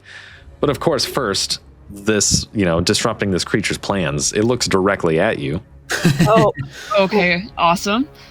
You'll pay for that, you fool. Hits you with one of those. Okay. But now what do you do with the rest of your turn? Oh my goodness. Wait, guys. Okay. Well, let me see. Here's the issue is everyone else that's actually closer? Are they all protected in some way somehow? No, your ice knife will hit us too. If that's the question, That's such a specific answer. it will hurt. Okay. So, just dunk. yeah. Hello. Can I use my magic missiles, or are those going to hit you guys too? They'll probably hit you guys too, right? That's like the one thing that's very safe to use. It's like very targeting, so those will buzz right around him and hopefully hit this guy. Actually, Okay, they wait, will. make my... Hey, as a fellow crystal haver, I'll know to dodge him. I'll be all right. Okay, yeah. We're locked in right now. Okay, so I'm gonna do my magic missile, and then I get a 1 MP enhancement without spending 1, so I'm gonna use that. Nice. Nice. Thank you. I'm gonna, guys, am I eating right now? Yes. Oh, you're Okay. serving. Oh, you're serving. Okay. I tell you what. Okay, thank you. I'm too old to understand this lingo. No, I'm just kidding. I get it. So I'm gonna do I get it, guys. I totally get it. Yeah, for sure. No, yeah. Yeah. Right. So I'm gonna add 1 missile, and then so that takes up all my action points because it's 2 AP in the 10 spaces. And then I do a DC 10 spell check. Yep. It said. All right. And for every 5, you get an extra missile. Okay, well, at least I have 2 missiles then, right? If I Yes. use- This everything one's is possible. interesting because the creature is exposed. Yeah, I didn't know how that would work. Technically- I was curious. Technically, it's not like an attack against them, but the purpose of the spell check is to, still hit them with magic missile. So Ooh, is DM going to be nice to us? I was going to say, if you it's also wanted the to, second you spell could. check, though, so it should be at disadvantage anyway. No, I'm not being nice. I'm Man. sorry. So Sorry. we evened it out. We evened it out with exposed, Yeah. True. We went So what one do you and mean one. it was what do you mean it wouldn't hit? Oh, just because it was bad? No. So I think it still hits, though. It just doesn't do Yes. as much. I think it's maybe does 2 missiles or something instead. It should Oh, say yeah, in the yeah. description. Yeah, 2 missiles. Okay, cool. All right. Mhm. So no worries. So they definitely still. Okay, so it's not as impactful as you want, but I mean, you just spent a whole bunch of awesome ice arcane power, wrapping up some summoning portals. Okay, so cut yourself some slack here. Yeah, give me a break. And 2 arcane missiles just come buzzing around Riley and just slam into this creature. Is it 1 damage each? Is that how that works? Yep. Yeah. It says, Okay, cool. yeah. So still 2 damage. Okay, and you guys are chipping away at this thing for sure. Yeah, that was honestly, you don't even know how impressively good it may have been that you closed those portals. Who knows what would have happened? You know what I'm saying? Okay. But that's it for your turn, right? Thanks, Emma. Yeah, that's it. Okay. We are back up at the top. We sticking with Varan again for the first one? Yeah. Yep. Okay. All right. What are you doing, Varan? All right. So I think the next thing I want to do is shoot my webs. I want to try to lock this guy down even more so than he is. Is he still technically exposed? I think so. It was till It's until the round, start right? of my turn. Yeah. Yep. Right. Okay, so I'm going to go ahead and spend 1 AP to make a ranged attack check against a target within 5 spaces. The target makes a physical save contested by my ranged attack check. Okay. Physical save coming in. That one. And I'm actually going to give myself advantage on this one too. Okay. That That'd one be I can double roll in advantage, here. right? Oh, wait, yeah, you're right. Yeah, It 'cause you're already has advantage from advantage. exposed. Okay, thank you. The target is 16. That was his. Oh, Oh my gosh! Here we go. My Natural goat. There we Here go. we go. Oh man. Okay. Well, that's sick. He rolled a 16. Nice. The target is restrained by webbing. All right. Wow, that's awesome. Bro's having a rough day. For sure. He's not getting away. Right about the time he's like, all right, I've almost, gathered my bearings here. He's just going to get absolutely covered in web. He forgot there was a spider behind him. Surprise. Okay, cool. Oh man, that's And then- sick. Okay. And that was technically only 1 AP on my part so far. So Nice. I think I'm just going to jump right back into my wild shape, but I'm going to move 1 space forward so that way we take up the same space, if that's okay. Because I'm going to wild shape into my porcupine. That's get so him. funny. Yeah, that'd be a small creature at that point. So yeah, I think that could happen. That's hilarious. Nice. And I also have a hazardous hide, so I have poisonous spikes. And if we're touching during like a grapple or something, hopefully we can say my restraining webs are me grappling him with my spikes, and I can apply that 1 poison damage. Okay. Hopefully we can. But if not, I get it.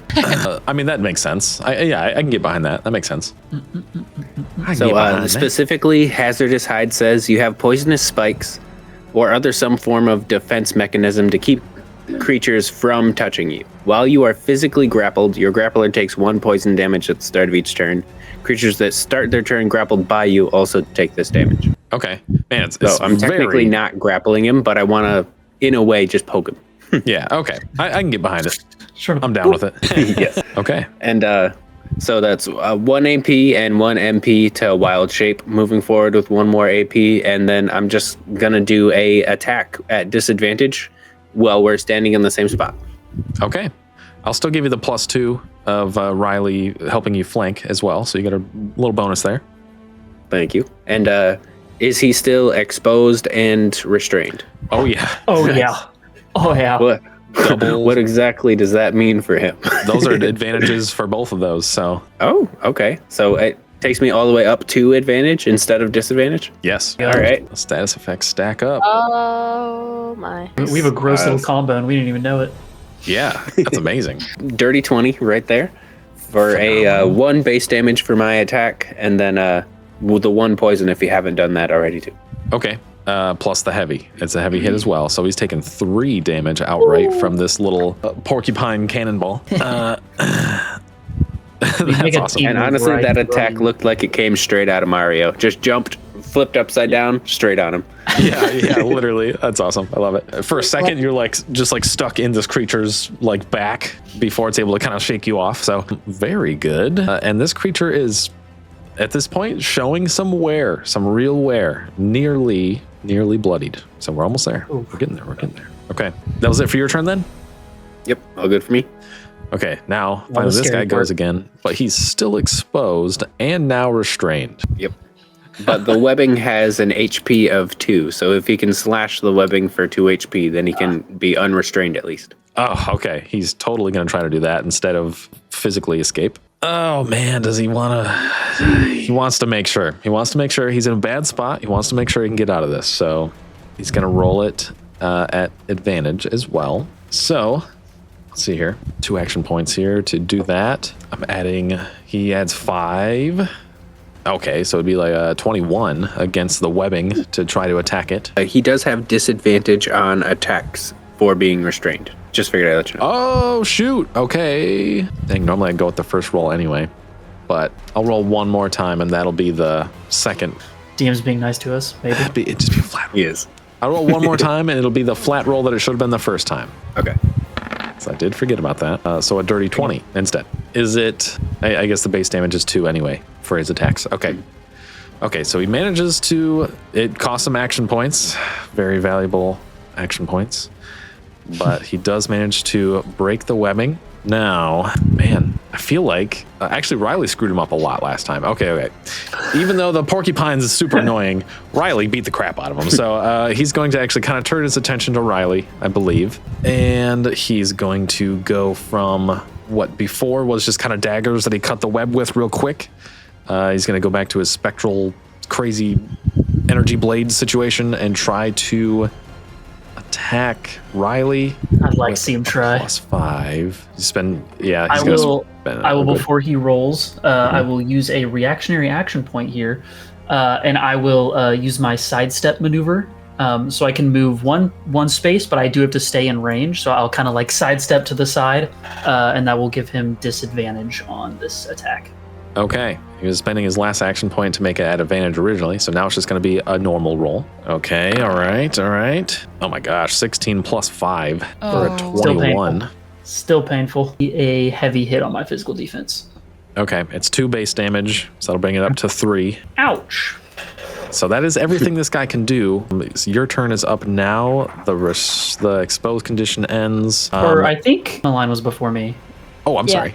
Oh, Yes. yeah. I'm sorry. I definitely messed that up. Also, I am bloodied now, if that matters to him. So Okay. So the last thing he's doing, right? He kind of like lunges these strange spectral blades kind of into you, and then you notice that he seems to be focusing heavily on casting some intense spell again, similar to the summoning thing, but a little different this time. Where you see slowly apparating and almost like glitching into reality, these same spectral blades that are attacking you guys, there's just kind of like rings of them apparating around Emmeline and Adelie. What? Oh. Yep. not the back line. But that will be his turn. That'll be his turn. Okay. Okay. So these aren't even here yet. Like I'm still No, able to. you can see him coming in. You know what I'm saying? If it gets back to him, it might be an issue, kind of thing. Storm's a brewing, girl. Okay. Well, I do think I'm gonna move if I can. Fair enough. I like this idea. I like this thinking. It's good. Okay. How many can I move with just one action point? 5 spaces, I believe. Okay, we're just gonna move right here. So that's gonna be one of my action points. Okay, now do me a favor and roll There it just is. an agility check. Man, No, you hit these. Don't even stress. 6. Unfortunately, whatever he's doing seems to be able to stick with you despite moving. That is evil. I might have lied to you. I apologize. You know, I appreciated the trust in me though. I try. Okay, so I wanted to use my Shield of Faith and use. It says I can use an extra mana point to increase the number of creatures that it affects. Okay. And I would like to use that towards Riley and Varan. Well, I'm also, Yay. I don't know what these things will do to me, so I'm kind of curious on if I should use it towards Cassidy and I. Oh gosh. I think you should. suppose you'll have to decide. Unbiased. Okay, I think I'm gonna do that because I don't know what these things are gonna do. And no matter what, even if I fail, which the DC is 10, we get +1 PD. Okay, nice. Right. So we got 10. Nah, I made it exactly. So then we'll get 2 PD. Nice. Okay, cool. So try to remember that. Right now, your physical defense is buffed by 2 extra. Woo! Is that for everyone, or who's that for? I can only use it towards 2 people, so Okay. that's gonna be the people who are surrounded by this weird. Heard. Right, check. right. Okay, let's see. I think I'm gonna use my. Maybe I'll do my guiding bolt this time. Oh, I'm running out of mana quick, but yeah, we're gonna do that. My last 2 AP. I'm gonna use my guiding bolt towards that guy. Okay. And Sounds do I roll good. at advantage or no? Yes. You should it still be says- exposed. spell check again. Yes, that's true, but he is exposed, so it's a straight roll. So it's whatever the first roll. Oh, okay. So we got 16. Okay, against mystical defense, should be. Yeah, it is. Yeah, It is. yeah. That is a normal hit against mystical defense. Okay, we got 3 damage. Oh, nice. Very good. Okay, he is bloodied now officially. So that hit, you see, like that one really strikes him harder. He's not moving nearly as swiftly. He kind of like has to like recoil and looks around. And man, it sure looks like he just wants to double down on whatever he's got going on against you guys right now. That's for sure. Cassidy. Was that it for your turn? Yeah, I'm done. Okay, I already forgot. Is it Riley now? Is that what's going on? Yes. Okay, all right. All right. I only got 3 action points as I did react. I shall. Okay. I will. So yeah, I can feint at any time, right? Like I just do it again. I think so. Yeah, 100%.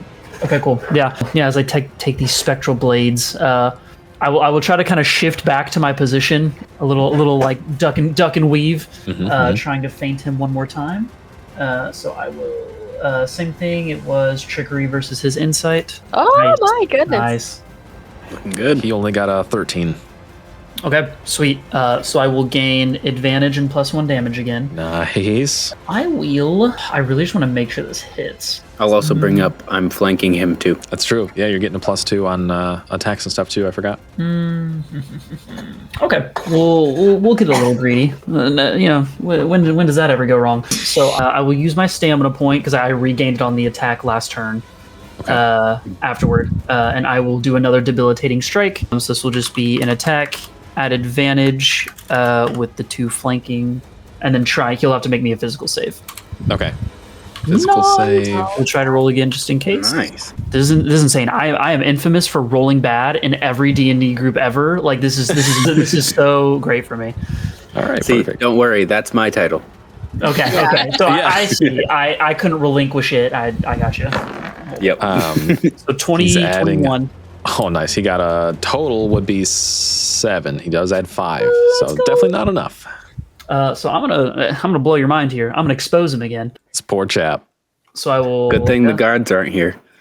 I will expose him. We'll be taking 1 for normal, 1 for the feint, and then I don't know how hard the hit was.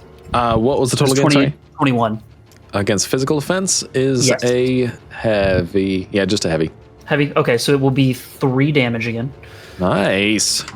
Dang, chipping away. And then I will just do 1 more attack again. And since he's exposed, it will be advantage, but it will be normal past that. Right. 14? 14 is a normal hit. Okay, sweet. So that will be 1 more damage. Smack it on. Nice. Okay, you are chipping away against this guy significantly at this point. He's starting to look pretty bad here. Even to the point that you're noticing like body movement suggesting panic. You really don't see any like facial expressions from this thing at all, but you're seeing it kind of like jitter. You see it like moving its head around, kind of like maybe looking for an escape or something like that. It's not feeling great about the situation, it seems. Does it have like a mask on, or is its face just kind of blank like that? Honestly, it's really hard to tell from here because it's like hoods up too and everything, Okay. but it seems like that thing might just be its face. Fair enough. So, okay, so that's it for Riley. And then we're back Cut him to up again. Adelie. Oh my gosh. Okay. All right, Adelie. So you're seeing Riley just set him up again. But of course, now more than ever, these spectral blades are almost completely apparated around both you and Emmeline. And that could spell some sort of disaster too. So what do you do? Yeah, so I gotta look out for me and my girl. I'm so sorry, guys, but I thought we were crystal buddies. okay, we are, but you're not getting attacked with knives right now. Touche. Hey, you know what? You got that's me kinda there. fair. You got, that's a great point. That's a great point. Oh man. Okay. So I would like to. Okay, I'm gonna move. Where's my thing? Okay, 1, 2, 3, 4. Dang it. Okay, I'm gonna use 2 of my action points, I guess, to move. I'm gonna move right over here by Emmeline, and I'm assuming those things are gonna follow me. Right. Make an agility check. We'll see. Oh. Okay. Maybe you can quickly Wait. move enough that he can't keep up with you. Why'd you have to use 2 action points? I can only move 4 spaces. Oh, Oh my gosh. Wait, let me look at my agility. I have 2, so it's 5. All right. Unfortunately, they continue to apparate around you. Okay, awesome. So Track you. okay, so I was gonna use I was gonna use sorcery. Okay. I would like to. Here's the thing. Am I allowed to? What do you want to have happen? What would you like to see your character be able to do right now? Okay, so for like my type of energy, I was hoping for like some sort of like, okay, well it says I can do a voice boom, but I'm hoping that it's like big enough to be like a sonic like way to try to kind of like push these knives away from us. Ooh, interesting. Okay, that's an interesting idea. Like, I like that. Like, right? Yeah, for sure. So I like. Okay, and you moved up to Emmeline to try to be able to do it for both of you. That was the plan. yes. That's cool. So the way Okay. that sorcery works is you can empower it with an MP, and you would get to do all 3 effects instead of the 1. But maybe you could just empower that 1 effect 3 times. Oh my Ooh, gosh, you're yeah. so right. I didn't even see that on here. Okay. Okay, cool. So my thought here is this is That's definitely my crystal possible. buddy. Yeah, this is definitely going to be possible. Just outright using sorcery is probably going to make it kind of tough. Like I'd put it the DC at clearing this thing at probably like an 18 with a spell check. Oh wow. But Okay. if you empower this thing, that DC is going to go down probably quite a bit. Okay. So I have a lot of MP left. Can I use 2 MPs to have? Can I like step it up? Like I want these things gone. Okay, I gotcha. That is one thing I'm gonna. So you literally like your character cannot physically expel enough mana to like do more than 1 at a time. No. Okay. But that's okay. If you empower this with 1 MP, I'm gonna bring the DC down by 5 to make it only a 13. Okay, I'll do that, and then I'm gonna do. Yeah, I want all 3 of them to be that like boom thing. Okay, and you can spend more action points to make it advantage too and stuff like that if you want to. Oh, I'm out. Oh, okay. Oh, that's right. Well, are you out? You only moved once, right? Or you moved twice? Yeah, I moved twice, and then I summoned it, and then I have to like cast it. Did you need to? How much movement do you have? So that was So only- you would technically have 1 AP left, but you don't have any MP left for this turn. Cassidy, I think you only moved 4 squares. I thought you. What? You only moved a more. couple. It was Yeah, fine, it was right? Like All the middle? way over here. Yeah, that's only 3 squares. 4. Oh, you can Oh, do nice. diagonal. Yeah. Oh, yeah. 100%. 100%. Nice. I was counting like block by block. No, Oh, you're no, good. Okay, no. so that's awesome. So you only use 1 action point to move. Sorcery, I think, only costs 1 action point, doesn't it? Yes. Yep. Okay, so you've got 2 more left after that to empower it further if you want to. Give yourself advantage. I mean, it's your call. You could also, if it works out, you could also maybe just land a blow on the bad guy. Your call. You do what you want, but it's up to you. Right. Okay. So. Okay. Well, it says that I can dismiss it by spending 1 AP. So would it not? So wouldn't it cost 2 AP to use my sorcery? Is that what that means? So No. that's No. just if it's an active effect. Yeah, so if you wanted it to to go like away. get rid of it. Yeah, so I wouldn't even worry about that, to be honest. Okay. So I'm gonna try that, and then I think I'm gonna use my 3rd AP to add more to it. So I have Okay. the MP and then the 2 APs on that, and then should we worry about that first, and then I'll do my other AP? Yeah. Okay, so far, tracking. 1 to move, 1 to cast sorcery, 1 to make it at advantage, and then you spend MP to make it even better. Correct. So technically, you'll have 1 left after that. But yeah, we can start with this if you want, see how it goes. Okay. Do it. So I'm just rolling like regular. It is a spell check. We'll do a spell check at advantage. Okay. So that means I roll twice, right? Yes. Oh. Pretty good. Okay. You already did it. You made it happen. So 15. Very cool. So yeah, it should be even higher too. It should be like a 19 or whatever. Yeah. Okay. Sweet. So Okay. basically, you sprint over to Emmeline. These things, like, you can't outrun them. You're like, maybe I can just outrun them. But unfortunately, you're not that fast. I'm sorry. But instead of outrunning them, you come over there and you just like summon up all of the ice magic in your body, and you just let out this like shrieking, cold, just like booming scream. And is literally enough. You see like these spectral blades that are like just now actually fully apparate and are about to just like slam into both of you. And you see that they just like shatter, literally just like in the air. They like freeze mid movement and just like shatter completely. Let's go. Both sets. We'll get rid of both sets there.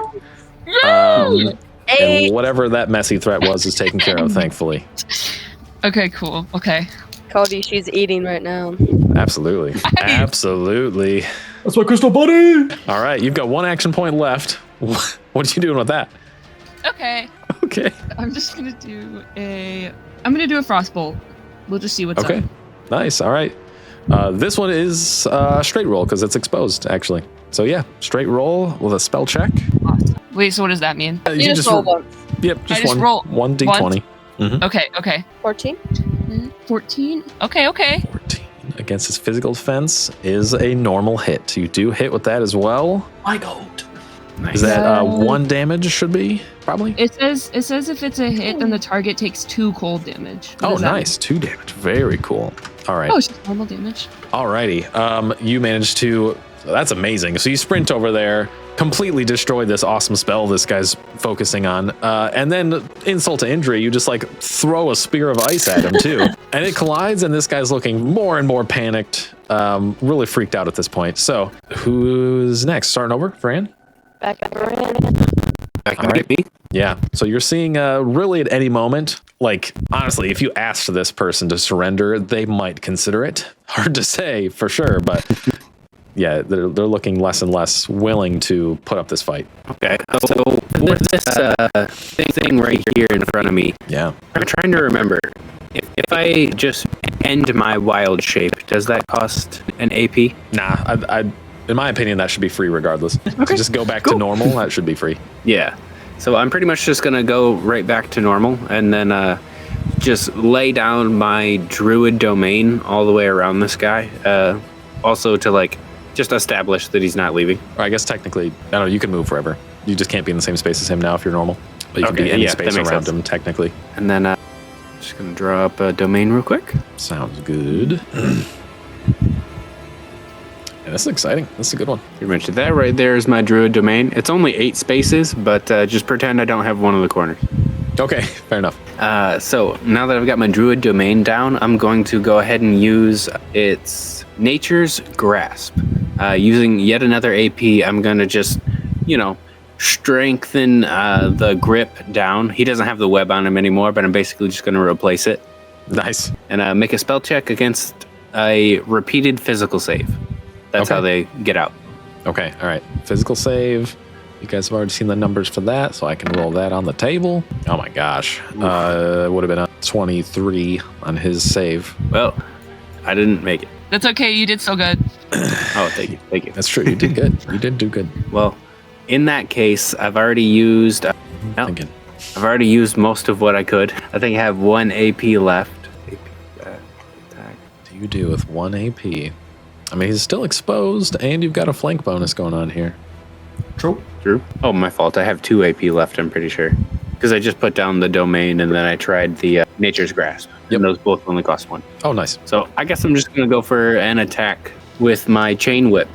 Okay, there you go. It doesn't have Unruly, so I don't have to back up or anything. Nice, perfect. Okay, so it's at advantage by default now. Yes. And I'm also going to empower that just to give it a little bit of extra damage. Let's do it. Let's see big. Let's see big one. Let's hope so. Wow, on my screen, that one die really spun around for a second. It's still spinning. I got a 16 to hit. Okay. 16 plus 2. Did you add that? Is it 18 total, or is it 16? Oh, yep, it is actually 18 total from Okay, flanking. nice. That's actually a heavy hit then. That's exactly a heavy hit. Big. Oh, cool. And my Chain Whip is an impact weapon, so +1 damage for heavy hits. Okay. So what's the total there? 1, 2, 3 damage. Nice. Yep, 3 damage. Nice. Base damage is 1, plus the heavy, plus impact. Perfect. Oh, base damage, I empowered it, plus heavy, plus impact, so Oh. 4. Yeah. Right. Man, okay. Okay. So the whip lays into this thing, and you notice for maybe the first time, like the cloak is kind of heavy and is maybe like obscured some of this. But I guess Riley would have noticed that there's actual blood on his blades. Okay. But for like the first time, you see a solid, like, this creature bleeds, okay? And it's like, that hit was just like slammed into him. Not looking good here. So, man, this thing's almost toast. And it is his turn. Don't sound so disappointed. So, no. I think it's awesome. This has been a very fun, very entertaining fight. So, this thing, oh man, it is what it is, You guys cooked this thing. So, it's going to pretty much just like, it looks around like it's going to try to do some crazy stuff. And then it just like puts its hands down and then kind of just like falls to its knees and seemingly this creature gives up. It's just like on its knees, and it's just like its fancy voice is kind of faded now even, and it's just like, oh, that's enough. Mercy. What do you guys do? I say we get rid of him. Oh. Honestly. Yeah. I might literally just gesture to the two dead bodies of the guards right next to him and be like, mercy. Mercy. Wait, what if the missing people aren't dead, though? He just killed 2 guards. We know for a fact that the missing people around the town are dead. Yeah, or like, do you say this out loud to the group? Yeah. Okay, yeah, I would put a sickle to its throat and just kind of stare at it very intently, like looking for an answer. No, I don't even say anything, but just like looking at him like, hey, this is, go ahead, bud. Let's hear something. Okay, yeah, here's what's happening. Okay.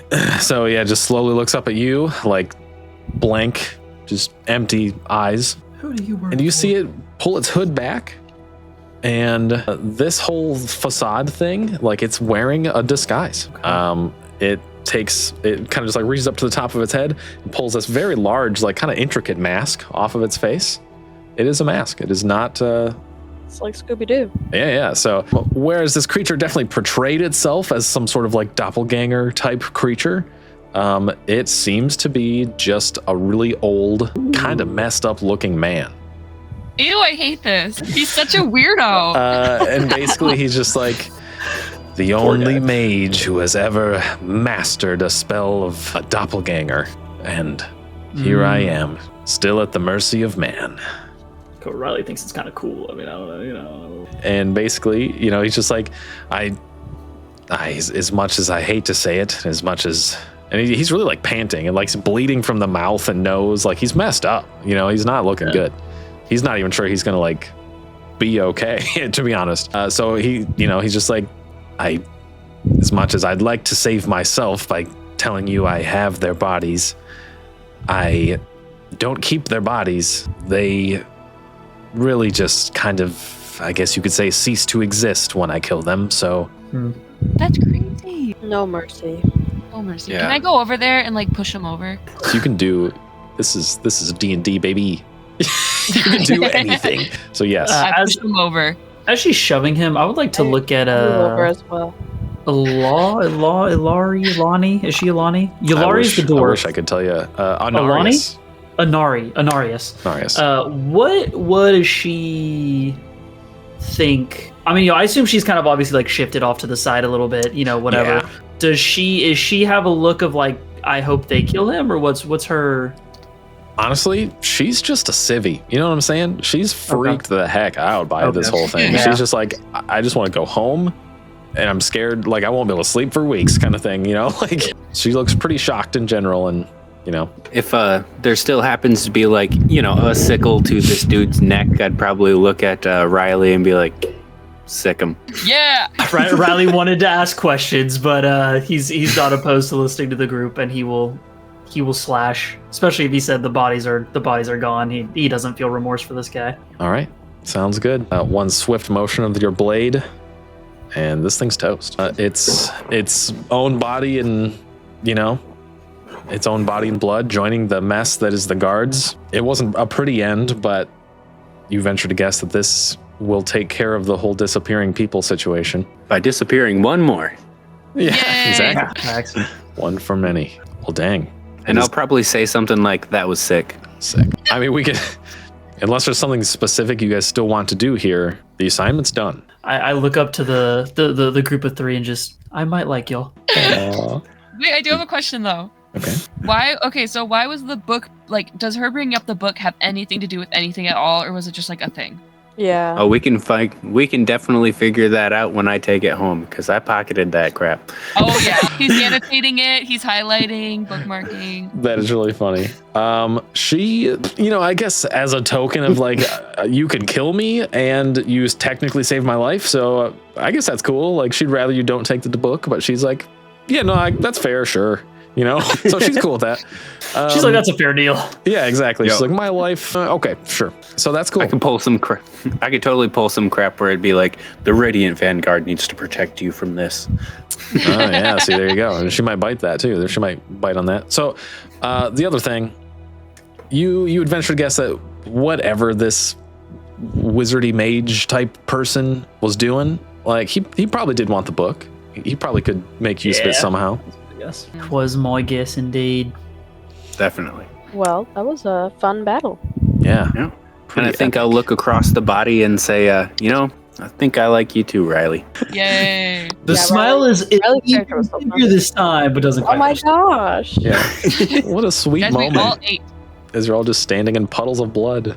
Puddles of Right. blood. Riley feels right at home, quite simply. I don't know what to tell you. Awesome. Okay. Well, this is still one of the closer regions to Enza for sure. So, like, you guys are going to make it back to Enza. There's no issues. This village will likely be in communication with the Radiant Vanguard one way or another. Definitely. And that We'll book, bill him. Yeah, we'll bill them. And that book could lead something in the future too. So we'll see. But, I'm gonna go talk to my void monster stones if that's okay with everybody. Crystal homie, if you want to join in, we can talk to our crystals together. Okay. perfect. But yeah, you guys head back to Enza. Make it back safely. No issues. Nurse your wounds. Talk to your crystals. That's I call it a wrap on this session. Cool. Very fun. Thanks y'all for joining. It was kind of a late one, so thanks for sticking around and making it work. Thank you for creating an awesome story. This was baller. GG's. That was a good time. That was Definitely. a lot of fun. That was cool. And Emma, you didn't get hit with anything either, did you? I don't think so.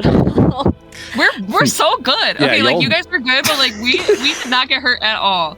But it's because they were up there. Hey, y'all managed to stop both of the big scary things, so ain't no complaints. Yeah, That's huge. This happens a lot. I stay away from the danger. Emma's, yeah, she's always in the back.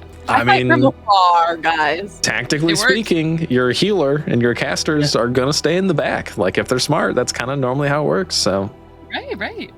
especially Riley the healer. probably should stay more away from the danger, but here we are. He's a little scrawny guy. He's not very big. That's fun. That was really fun, you guys. Thank you. That was a good one. Definitely. Thank you. That was good Cool. times. All right. I'm gonna go make some dinner. It's getting late over here, but good games, everybody. That was Wait, fun. Blaine, real quick.